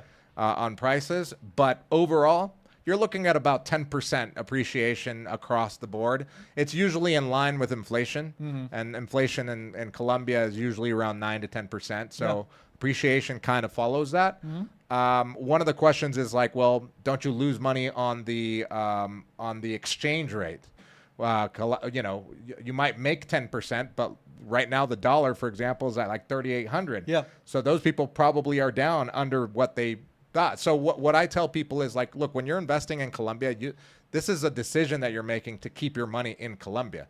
You're no longer going to take it out of Colombia. So, for example, a lot of the people that will sell a property here, even though they're foreigners, they'll roll it back into another property, like upgrade to a bigger property, or they keep it in the Colombian stock market, Colombian like mutual funds that pay out pretty well. We're talking about like 12% right now. Yeah. So they keep it and they roll it into Colombian pesos because they live here, or there's they're another here a way to long do time. it. You get paid in USD. Or you get paid in Through USD. Airbnb, you can just take USD. Yeah. Put for your price investment. as USD. You don't worry about currency exchange. Yeah, exactly. Yeah, that's true. But I'm talking about like the total investment. Totally, your money in. Yeah, selling later and Yeah, stuff. and But I just selling mean later. like if you buy something, you're getting rent every month. You don't want to be riding the wave of a currency exchange. You just put the price in USD and get paid in USD. Yeah. Okay. Another good question here for Craig. Craig asks, is there landlord insurance or LLC to protect your assets when renting out your property? That's a good question. You can get insurance, right? Yeah. Yeah, you can get insurance. Well, you have to have insurance, first of all, in order to run an Airbnb, because you're basically running it like a commercial apartment. You also, for example, if you're doing like month-to-month contracts or monthly contracts, there has to be a contract between you and the renter that also protects you. If you want, you can own a property under a U.S. LLC. For example, your company in the United States can buy a property, or you could transfer the title over to your U.S. LLC. That's another way to protect yourself even more. Yep. And or you can establish a Colombian corporation or the LLC version of the Colombian. It's called a SAS, SAS. You can create an entity and transfer the title over to that entity, or a trust if you want. My properties are under my family trust, and I do that for not only liability purposes but also for future safeguarding, investments. So yeah, there's various ways to protect yourself, but yeah, you can get insurance, and you should get insurance, like renter's insurance, not renter's insurance, but liability insurance. Here's a good question from G Pagan. He said, Andrew, you made a video a while back talking about your cost of living, which was around $2K a month with all the perks, like living like a king for $2K. Maybe you made that video. Yeah. What would be the same monthly now? I've heard its prices are going up in Medellin. $3,000. Okay, so that's gone up 50%. $1,000. Yeah, That's a lot. $1,000 more. It's about, like 2-3 years ago, it was $2,000 a month. I would say $3,000 to be on the safe side. You could still make it happen at $2,000 a month, but you're not living in like this area or higher up in the hills. You're probably living in Belén, parts of Laureles. Yeah. Envigado, you could live in there, and really nice lifestyle. So $2,000 a month still buys you a great lifestyle. I'm not you're not like not poor. living like a king anymore. Yeah, but that's a kind of a Colombian that makes good money. Yeah. $2,000 is 8 million pesos a month. Yeah. That's a really you can live good really well lifestyle for a Colombian. But not living like a king. Yeah, not living like a king where you're ordering food every single day and going to restaurants every day, the high-end restaurants. Yep. But $3,000 a month, you're closer. Yeah, for sure. I think if you really, really, really, really want to live like a king, it's $5,000 a month. But yeah. Okay. Okay. Let's see. Let's move on. What time is it? It's 8 o'clock. Okay, we've got a little bit more time. Let's talk about more real estate questions. Let's see. Anything important here?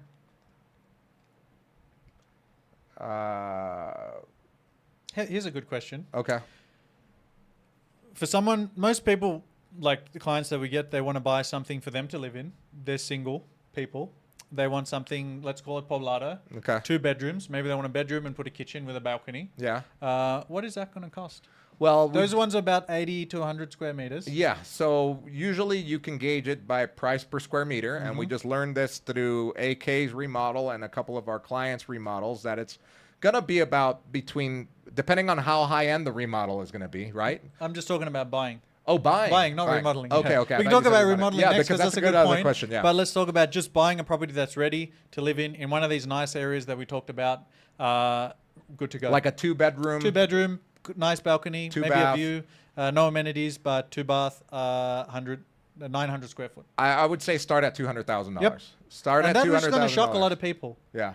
Because before it was like $150,000. Yeah, but its prices are going up, and I think that's a good thing to talk about, because a lot of people watch these videos, as you said, from 10 years ago. Or even just 3 years ago. Even 3 years ago, and they have like unrealistic expectations. Yeah. So you can buy for 150K nice places, but you got to get out of these areas. Yeah, or you just have to spend a lot of time investigating and searching for that. You have to be here. Yeah, or buy something smaller, like I talked about before, like 50 square meter, half the size, maybe 1 bedroom. Yeah, for example, for us, like, I just bought a 2-bed, or not me, my sister just bought a 2-bedroom, 2-bath here for about $130,000. But how long did she look? Barrio Manila. Took her like 2 years. Yep. 2 years. Yep. Until that property went, and when we saw it, and 2 years and 3 other apartments that she almost bought. Yep. And if she would have bought those, she would have been over the amount that she bought this one for. Yep. 2 years later, this one came on the market and swooped it up like that because we were first in line. Yeah. The guy didn't even put a sign on the window. But that being said, she spent 2 years looking. She had a brother who owns a real estate agency. I know the owner. She has another brother who's a real estate agent. Yeah. So it can be done, but very it can be done. So yeah. So and we, for example, one of the ones that I'm going to show right now is one of those little hidden gems. We're going to show you our 2 best properties that we have. Yep. So 4 in total. And these are little hidden gems that I know with a little TLC, they're going to be worth more in literally next year. Yeah. Before we get into that, can I jump to a random topic? Because I like this question. Okay, let's go. I like the question from Kenny about where do you see the cost of living expenses increasing the most? Food or restaurants? Food, restaurants, what do you think is the biggest increase? Food is going crazy, man. Like when I first came here, I was like, I'm buying anything on Rappi, which is a delivery service like Uber Eats, for about $5. Now it's like a restaurant on this delivery now service. Food, even any restaurant around Poblado, like 15 $10-15 so, bucks. yes, like my restaurants. Two of my good mates come from Australia, and we were doing the maths. I'm like, how much would this whole food cost in Australia? They're like 200 Aussie. I'm like, well, here it's 150, so not even that cheap. There's a new a Korean barbecue place that just opened across the street from me. How much? It was like, I took the whole family. Yep. And this is the most I've ever spent on the whole family, which is about $250. So I'm sure that was a lot. I'm sure, I mean, when I saw the bill, I'm like, oh shit. I would argue a lot of frequent flyer miles with this. I would argue that in some places of the US, you could even find similar priced foods, like a meal for $15, $10, $15. So food has got climbing and climbing and climbing. Yeah. Why? I don't know. Because rents for commercial have also gone up. Okay. So it makes sense that restaurant food has gone up because and minimum wage is going up 10%. Minimum wage has gone up. So just in the last 5 years, gone up 50%. EVA went up to 19%, which is the sales tax. So everything has gotten more expensive for restaurants to operate. So obviously those have gone up, but food at the grocery store is still cheap. Yep. I'll literally do I love the Colombian lifestyle of buying food fresh and not buying in bulk. Like in the U.S., you would go to Costco or Price Mart, whatever, and $1,000 for the whole month. Yeah. And you have like food full of preservatives and whatever.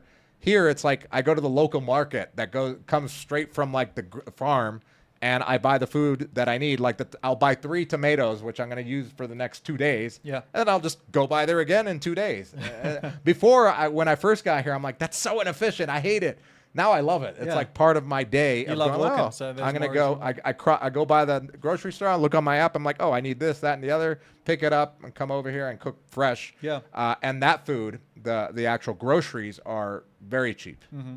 I think his main question was like, how has it gone up from 2,000 to 3,000? I think the two main things are food has flown. Food. But many other things like housing, rents. Rent is the other one. Because I was going to say maybe 4 years ago when I first got here, I rented a place in Milla de Oro, which is a really nice area, in Poblado. Yeah. And it was a 3-bedroom, 3-bathroom, great big balcony, full amenities like sauna, steam room, pool, basketball court, everything. $1,500 a month. Yeah. Now $1,500 a month in the same area maybe gets you a 1-bedroom or nothing special. Or studio in Manila. Yeah. So rental price has gone crazy. Food price is going crazy, especially in this area. Yeah. Not everywhere, guys, but here in Poblado, prices, almost close to the US in some places. Those are the two. But other things have just stayed the same for a long time. Like clothing, even like entertainment is still pretty cheap. Like going to the movies. Yep, all the same. Pretty cheap. Is like still pretty cheap. Like paying people for things. Like, for example, if you get a Spanish lesson, tennis lesson. Yeah.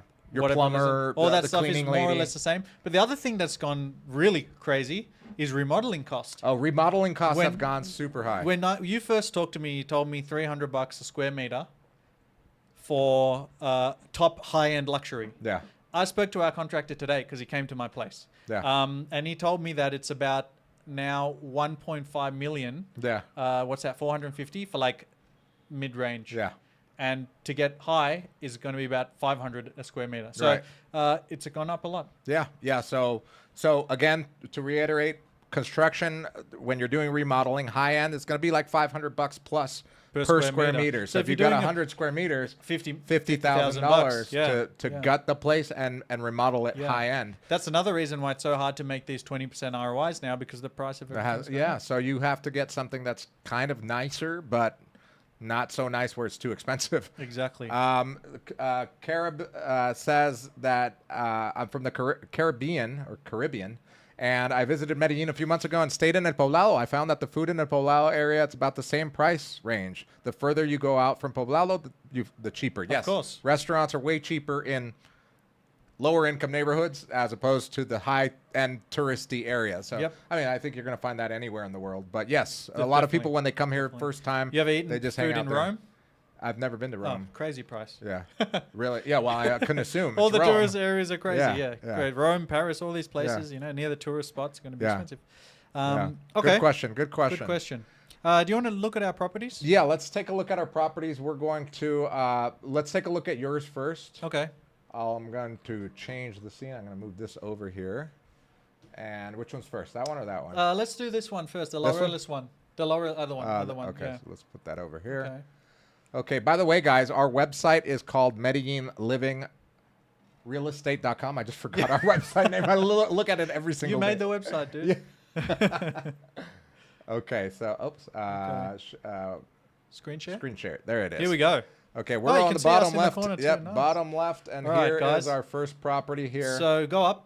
This property is 675,000 Colombian pesos. Yeah. It's 176 at Wow, today's exchange okay. rate. Yeah. This is It's a very... a 2-bedroom, 2-bath. There's more to the story. Oh, okay. It's a very interesting property. It's in Laureles, Yeah. in a quiet neighborhood, a quiet residential area. Yeah. But it's like 15, 20-minute walk to Second Park. Okay, where all the restaurants and are, stuff are. And it's 30-minute walk to the main party street, La Setenta. So it's accessible to everything. Yeah. But the main draw card of this one is it's 2 apartments in one. Okay. Under the same deed.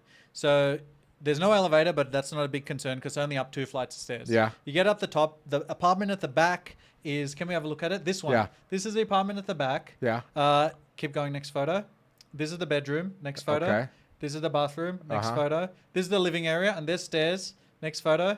No, go back. Yeah, this is the living stairs, area. okay. And then there's a terrace. If you keep going back. Oh, you yeah, see yeah. the We photos. saw the terrace. It has a private terrace, which is big enough for, Oops, whatever yeah. you want to put there. Yeah, and that's pretty the big. first apartment. You could put a jacuzzi up there if you wanted to. So you'd probably, if I bought this, I'd probably live there in this apartment. And then there's a smaller apartment, which is this one in this photo. Yeah. Yep, a smaller apartment with 1 bedroom. Okay. And that one, I would rent out.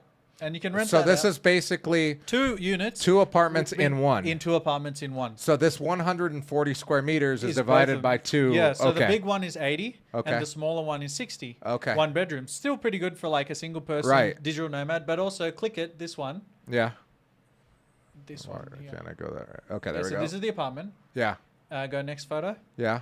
It has this nice big balcony as well. Oh, so that other terrace is a separate. Separate. It's yeah, the other. that's for the apartment that I would live in if I Oh, bought it. okay. Yeah, this is the rental one. I Yeah. got you. So I got you. This is the bedroom of the Of smaller one. The smaller one. Yeah, and it's got a nice little thing. Got these nice, beautiful high ceilings. There's the kitchen, so perfect for a rental. Yeah. And you could can live in the other one.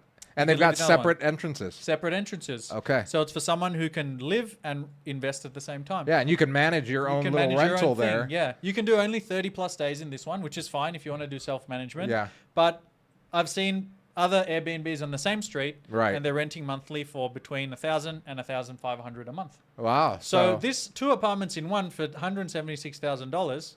Yeah. Good. Is there? Someone asked, is it close to the metro?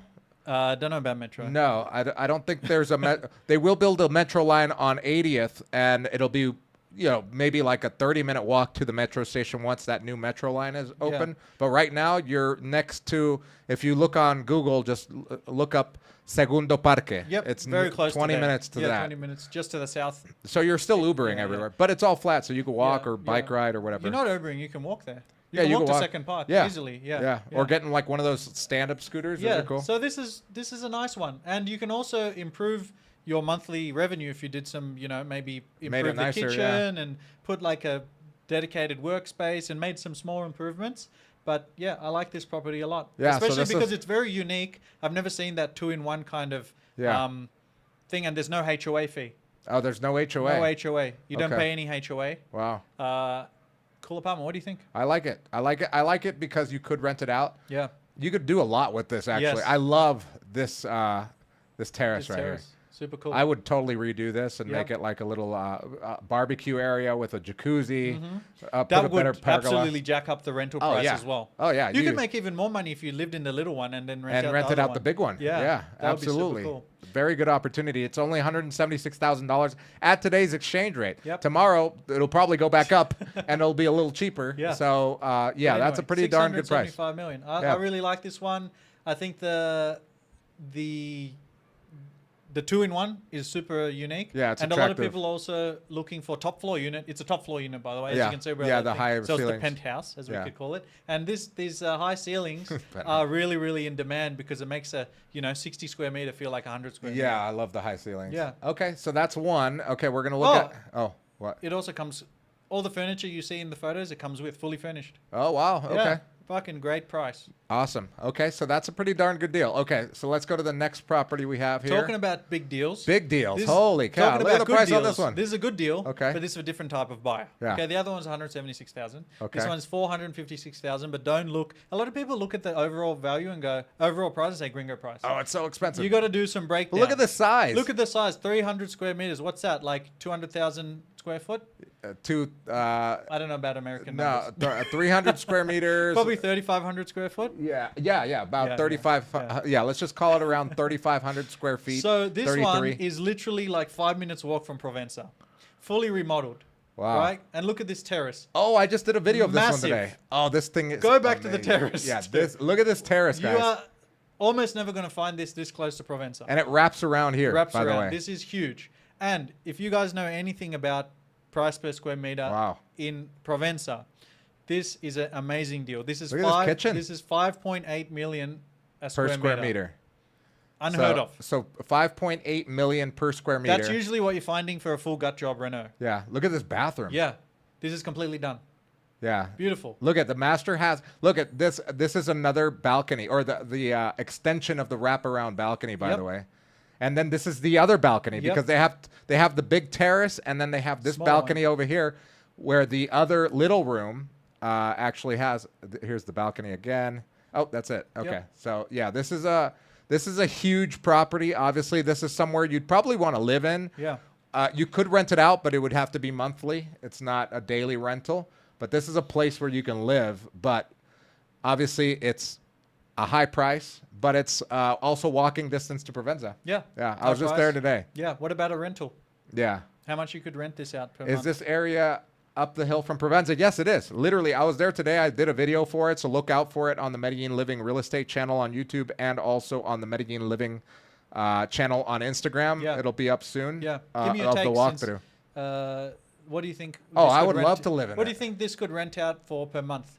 Oh, yeah, you could easily rent this out because, look, this has 3 bedrooms, 3.5, and it's completely remodeled, brand new, walking distance from Provenza. $5,000 a month? Minimum $5,000 a month. Minimum $5,000 a month. 5 to 7 maybe? Maybe. Oh, I don't know about 7. What if you put a jacuzzi on? If you built this out. Jacuzzi immediately jacks it up like $1,000 a month. Jacuzzi out here, more, barbecue grill. Yeah, just fitted this out a bit. Yeah, a stripper pole. Put a TV there for Sunday football. Oh man, I would go nuts with this place. Cool. It would be so fun to live there. Yeah. But Good for someone who has a dog as well. Yeah, I would want to live here. Yeah. I don't know if I'd rent it out because it's just so nice. Yep. And the kitchen, look at this kitchen. Yeah. Like this inspires you to want to cook and have friends over. Do you know how to cook? Yeah, I love cooking. Yeah, nice. I cook a lot actually. Awesome. So those are my 2 properties, 2 very different ones. Yeah. Opposite ends of the spectrum. Very opposite. But okay. Awesome. Okay, let's go on to the next property. This one's in Envigado. Oh, high ceilings as well. High ceilings. This is the top floor unit. Yeah. This one's $153,000. It's 146 square meters. What's the price per square meter? Which is about 1,500 square feet. What? Price per square meter? I don't remember what this one is. I'll do the math. Yeah, do the math. 153 or let's say 154 because it's 153.9. Let's do 590. Yeah. That is 4 million a square meter. 4 million. So basically $1,000 per square meter, which is unheard of. And take a look at this, bro. This is the terrace area. It has a little terrace / balcony overlooking Envigado. Amazing it's walking distance to the park of Envigado and also walking distance to Buena Mesa and walking distance to Viva Envigado. You're like literally in the middle of everything. There's 4 barbershops in the two streets that are on that this place is on, which is awesome. Okay. One of the barbershops is the first floor. It's a commercial unit, or commercial space. First floor is a barbershop. This is one of the rooms here. This is the same room here. These are the smaller rooms. Many photos of the same room. Bathroom has been redone. Okay. There's the 2 rooms right here, and there's a 3rd bedroom, which is a little bit bigger. This is one of the other auxiliary rooms. Beautiful, nice bathroom. Look at this bathroom. Simple and fresh. Yeah, and so you wouldn't have to necessarily completely gut this and remodel because it's livable. It's livable. It's Look at this. This looks nice, yeah, right? Yeah, really nice. So here's the What's the catch? The catch. The HOA is $36 a month. Okay. First of all. Okay, what's the scam? What's the catch? The catch is that you can only do 30-day rentals. You can't do daily rentals, minimum 30 days. Okay, that's not the catch I'm thinking of. The current owner only rents it on Airbnb. He doesn't live in it. Okay. Because he lives in Rio Negro. Okay. The problem with it, the reason why we haven't sold it is because we haven't been able to show it because he's had it booked ever since he put it up with us. Okay. For the last 2 months or the last month, he's had it booked. We just had an opening, so we showed it to 2 clients recently. One of them loved it, but no offer's been made yet. And then another person's going to rent it for 2 months. Okay. So it's really hard to see and show to clients. Yeah. But he does want to sell it. Question. Yeah. Does this have an elevator? Oh, that's the big catch. It's a 5th floor walk up, no elevator. $153,000. I would just use this as a rental because you could easily get $2,000 a month, especially if you put a little jacuzzi right here. This is where I'd put the jacuzzi. Great view. And you have total privacy. No one can see into your balcony. You have a great view. I have a whole video of it on the Medellin Living Real Estate channel on YouTube as well. Yeah, this one's great. 153 for the price. I mean, you can't beat that. The next one is this one. This one is in Castropol, one of the areas that you said is very underrated in Medellin. Yeah. It is the penthouse unit. This one does have an elevator. This is the penthouse unit of a building in Castropol. It's on the bottom of the hill of Castropol along Avenida Poblado. So it's a walkable area of Castropol. And this is my favorite part. He put this awning here or whatever, this pergola is actually motorized so you can open it. That day when I took this picture, as you could see, it was raining. So it was closed, but you can open it. And it has a little bar there. There used to be a jacuzzi here. He took it out because he wanted to build the bar and have friends over, play guitar, etc. This is the first floor. So this is a 3-floor unit. This is the first floor. It's got the kitchen, living area, and a little first balcony over here. This is the kitchen area and the laundry area. Nice view. Yeah, look at the views here, though. Nice. It's crazy. That's Barrio Manila over here, by the way. It's got this unit has a pool, a kid's playground, a little basketball court, sauna, and a little gym. Here's that bar that I was talking about. I love that area. I like his it's 2 so flags, cool. double flag. Yeah, the double flag. Yeah. This is one of the rooms here. This guy loves playing guitar. Yeah, another room, the walk-in closet. The bathrooms were redone. Oh, there's that thing. Oh, the bathrooms were redone, and this is that one little balcony. Yep. Yeah, that's the little balcony. And this is the pool downstairs. This is the view from there into the south of Poblado. So the price on this one's $278,000. It's priced to sell. It's why do you think this is such a good deal? well, because if you find anything else that is a penthouse unit, 3-story unit with a terrace, with a retractable roof on it, you're going over $300,000. This one's $278,000. It's 120 square meters. It's got 4 bedrooms. I would probably knock down one of the walls to make the master bedroom bigger, but it does have 4 bedrooms right now. You could knock down one of the walls, make the master bedroom bigger, or one of the other bedrooms bigger. I would live in a unit like this because it's just so cool. Yeah. I love that upstairs terrace with the view. And the location. It's right across the street from my former neighborhood of Manila. Okay. And walking distance to Provenza, walking distance to Parque del Poblado, and you're along Avenida Poblado, and you're walking distance to the metro too. Yeah. Castropol, really underrated neighborhood because no one knows about it. Yeah. But it's basically just everybody knows about Manila. Everybody wants Manila, but you can't buy anything in Manila because nothing else for sale. Yeah, there's nothing, for sale. But Castropol is literally just north of that, the next borders. Yeah. So think about Castropol. Yeah, not a bad deal there. Yeah. Yeah, so those are the ones that we wanted to show on this live, but we have a ton more. If you guys are interested in buying property in Medellin, all you got to do is click the link in the description below, fill out that form, and somebody on the team will get back to you as soon as possible. Let's immediately, see. actually. Yeah, immediately. Yeah, we try to within 24 hours, if not within hours, we get back to you. Let's see. Any other questions here? Great content, but the prices are ridiculous. Guys, you've carved out a good niche. Your margins are through the roof if someone's buying any of these. I wish we were getting that money. We're not getting the money. We don't set the prices. We don't make the margins. Yeah. We just make 3%. Yeah. And if you think the prices are through the roof now, just wait 5 years from now when you have to go to the Philippines to buy a property. You know how many people I met be like, oh man, I've been looking at properties. I've been looking at the market. I've been following the market, studying the market for 5 years. I should have bought then.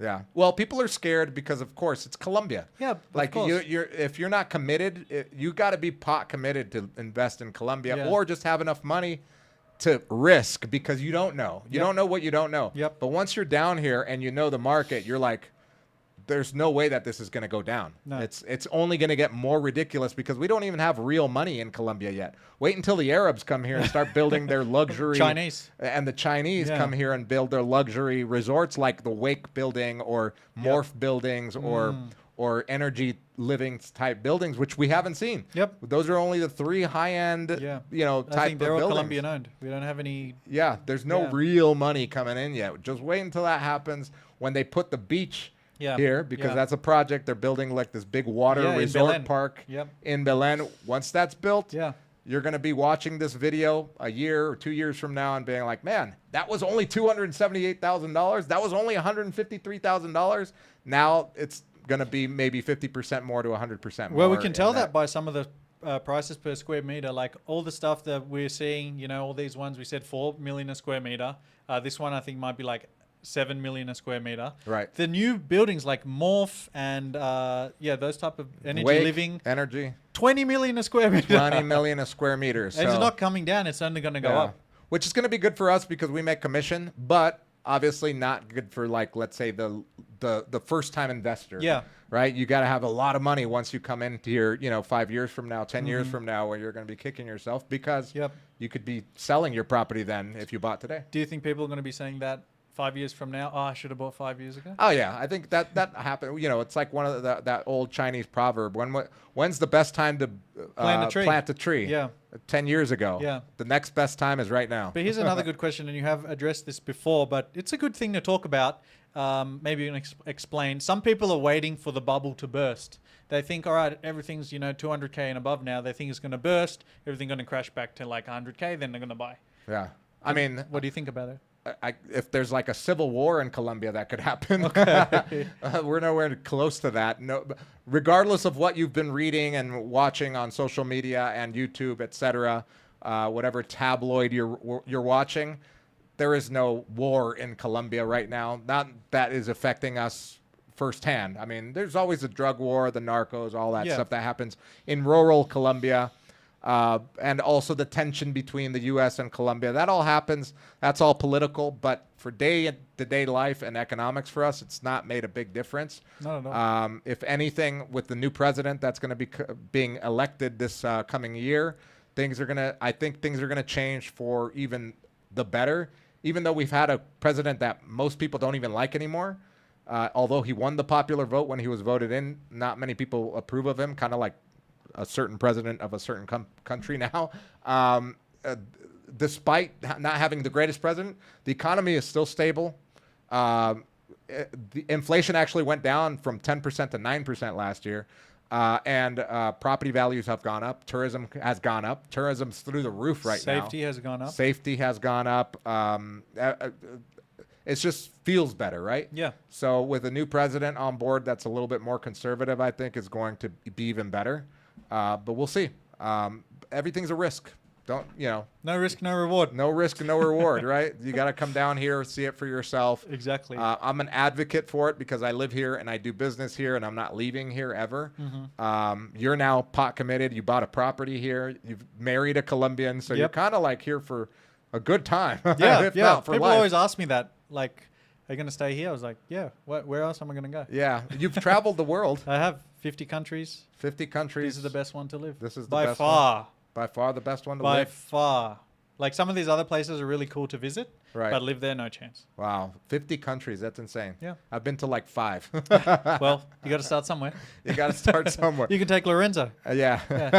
By the way, do you want to explain a little bit about having a kid? Maybe that's kind of interesting. Yeah. For Yeah. some So people. guys, I have a kid now. Yeah. For those of you that don't know, he's 1.5 years It's old. like and one looks like he's 5. Yeah, he's tall. The doctor said that he's in the highest height range for a 1.5-year-old, and it's true because we went to a 2-year-old's birthday party. He's when a monster. and he was taller than the 2-year-old. Yeah, but for people that's never seen you standing up, you're 6'4" as well.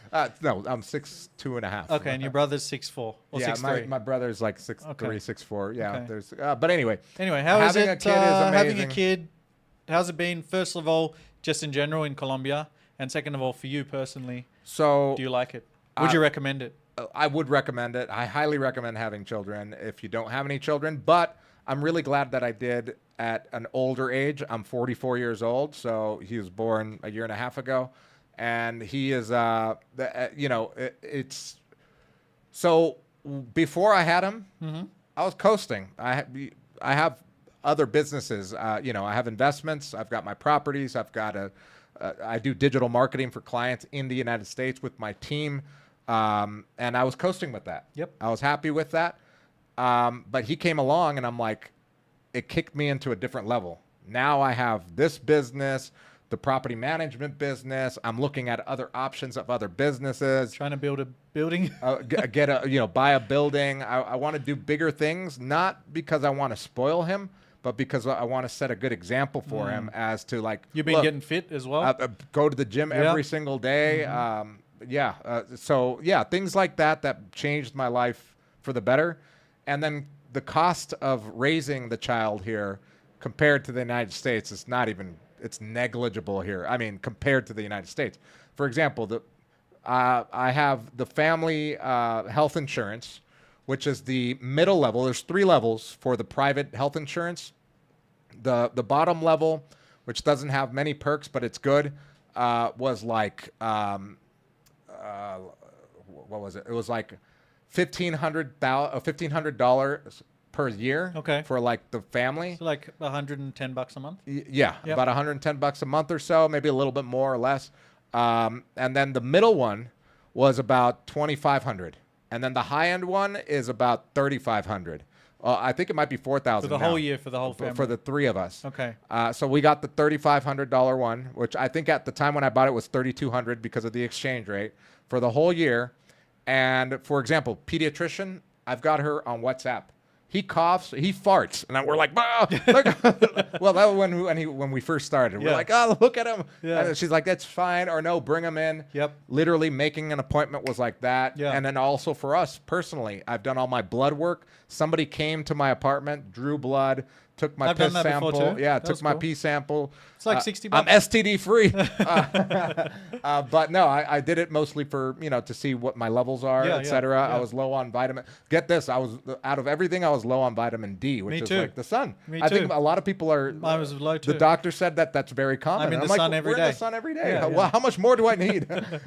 But anyway, so the healthcare system here is awesome, and raising the kid, cost of raising the kid is a lot less, a fraction of the cost of what it would be in the United States. And then also I have my parents here, and my mom's like the nanny, so that's a perk. I do pay her.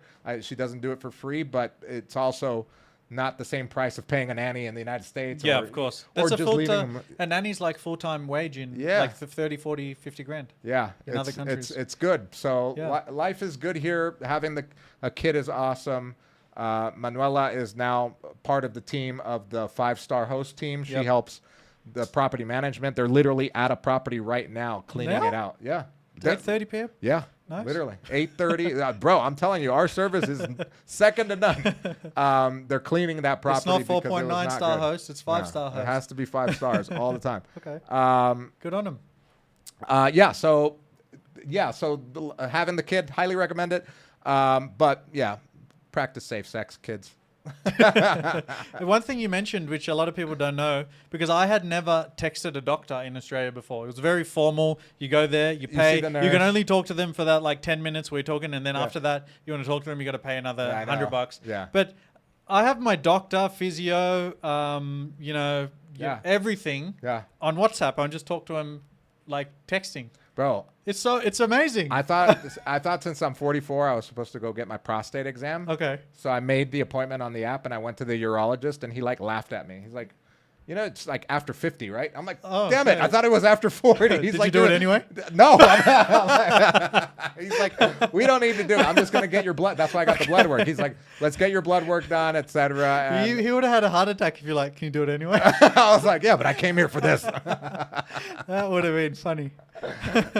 But no, yeah. So yeah, but I've got him on my WhatsApp. If I ever the need WhatsApp a service here so is great. It's so good. Yeah. So yeah. So to answer your question, yeah, having a kid is awesome, and the women here are amazing. Yeah, as you know. How's the married life for you? Same as the non-married life. Well, you were living together before. Yeah, you were living together for like 3 years before. So yeah, about the same. Good, happy days.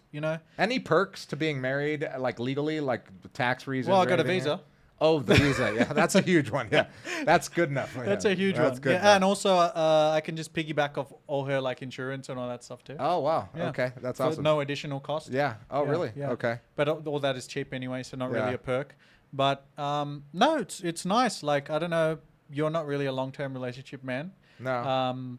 I like it. Yeah. Just have somewhere, like we've bought a house now, remodeled the house, decorating it together. Like you probably went to the bar last weekend. I went to buy a plant. You went to buy a plant? And it was nice. It was a nice Actually, experience. no, last weekend we put up the Christmas tree. Yeah. So it's a nice experience, Yeah, when you have the kid now, you go less to the bar. Yeah.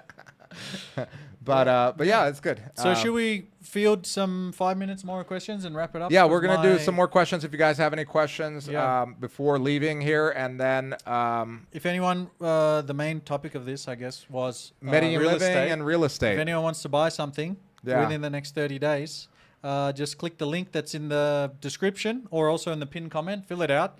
And I'm probably going to be the one contacting you and talking to you. Also, for those who don't want to buy real estate but want to move to Medellin, what can they do? There's a link in the description to the Medellin Masterclass webinar, where it's a free 1-hour webinar of what you can learn through the masterclass. Take that, and then if you want to join, all you got to do is click a link there. Yep. But it's there for you. Carib asks, is primary education free for locals? Yes, there is public schooling. It's not 100% for free because you do have to buy books. You have to buy uniforms. Every public school here wears uniforms. So you have to have money. There are subsidies for people that are lower income for those type of things. But yes, it does cost something to the locals. It's not 100% free. Lunches and food also. So yeah, but the paid education, the private education is some of the best. Yeah. Like the private schools here. I wanted to ask you a question. Well, we field some more questions, but the vibe of Medellin about 2 years ago, I was watching I was doing YouTube, so I was watching a lot of YouTube videos of other people. And, the things in fashion was, Passport Bros and, some of these other things. A lot of YouTubers on there talking about digital nomad lifestyle and all that. What's the new...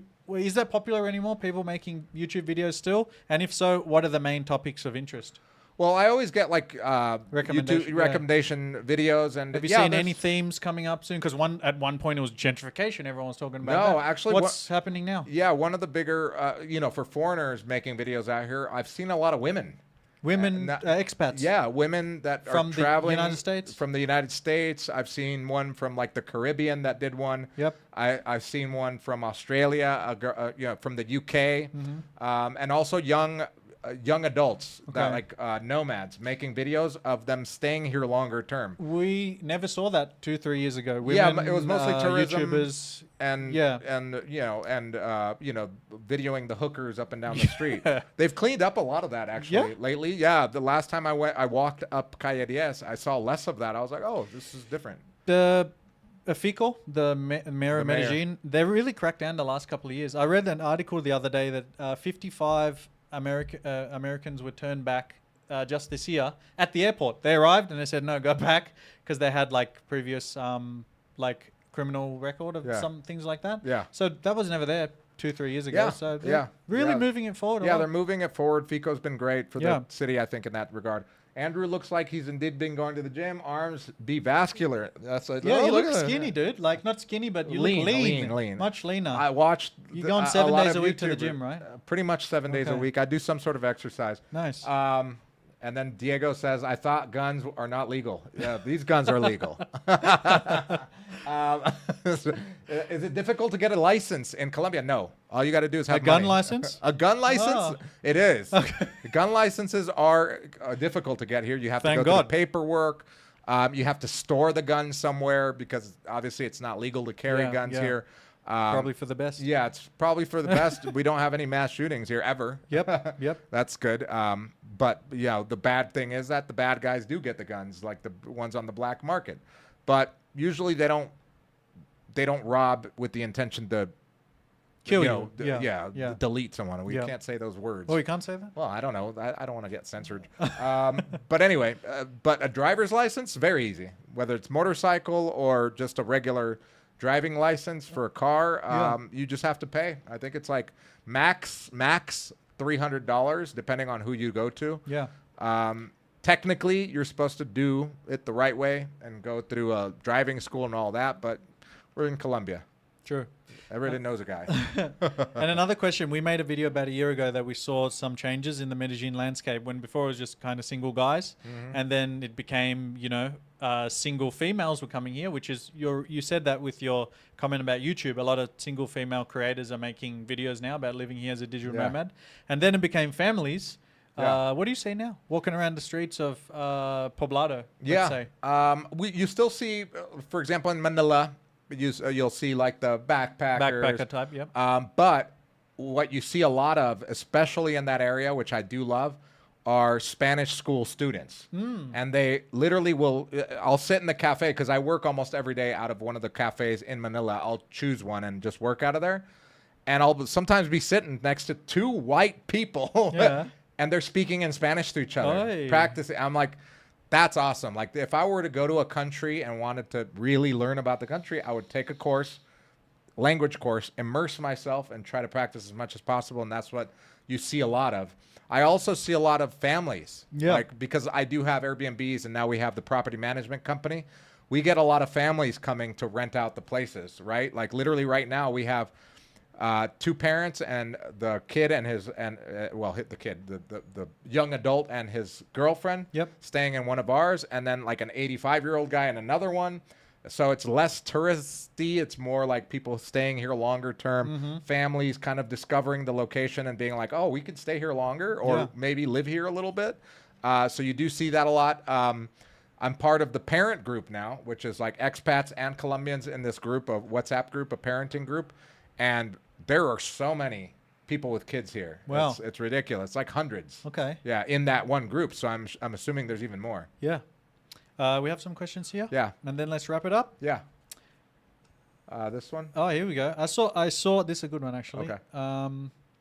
I saw Medellin recently celebrated 350 years as a city. Where do you see the city in the next 5 years? Really good question, actually. Well, in the next 5 years, we'll have a new extension to the metro, which is one of the biggest things that's happening. Is they're extending a line that's going to cut through Laureles and Belén, which there is no metro that cuts through there right now. It's all buses. A lot of heavy traffic in that area. One of the reasons why you didn't really like living there. Yep. One of the cons is the traffic and the fact that, you can't walk over to a metro station unless you live in Estadio, Floresta, or those areas. But if you're anywhere inside of Laureles or Belén, you're kind of SOL. Yeah. So they're going to build a line all across 80th Street and it's going to connect with Agua Catala. And it's going to be, as I heard, I think it's going to be a light rail, not an actual metro line. But it would be nice if it was a big metro line, because that would move a shit ton of people. But either way, the thing is infrastructure upgrades. Yeah, so infrastructure, transportation upgrades, and also they're building this big the beach, the beach in Medellin, like a big water park. The beach, and they're gonna have tram connecting there. Connecting it, so it's going to be a different face of Medellin in the next 5 years for sure. What's going to happen to real estate and prices for rentals in those areas? Probably going to double again. The same thing that happened in Buenos Aires and downtown when they built the light rail. The neighborhoods along the light rail shot up in price. Commercial, restaurants, everything shot up. Nightlife shot up in those areas because now they're all well lit, because they have to be, because the metro runs, or the light rail runs until like 11. So yeah, the face will change, and also the prices will change. Cost of living will change in those areas, but also opportunity. I see it as opportunity. I mean, some people see it as like, oh, it's more expensive. Well, and in terms of overall eyes on Medellin from tourists and expats, I think it's going to go crazy in the next 5 years. Yeah, I think we're going to see a lot more tourism. Every week you see a different article from Forbes or, one of these travel websites, Time Magazine, of this Colombia. Yeah.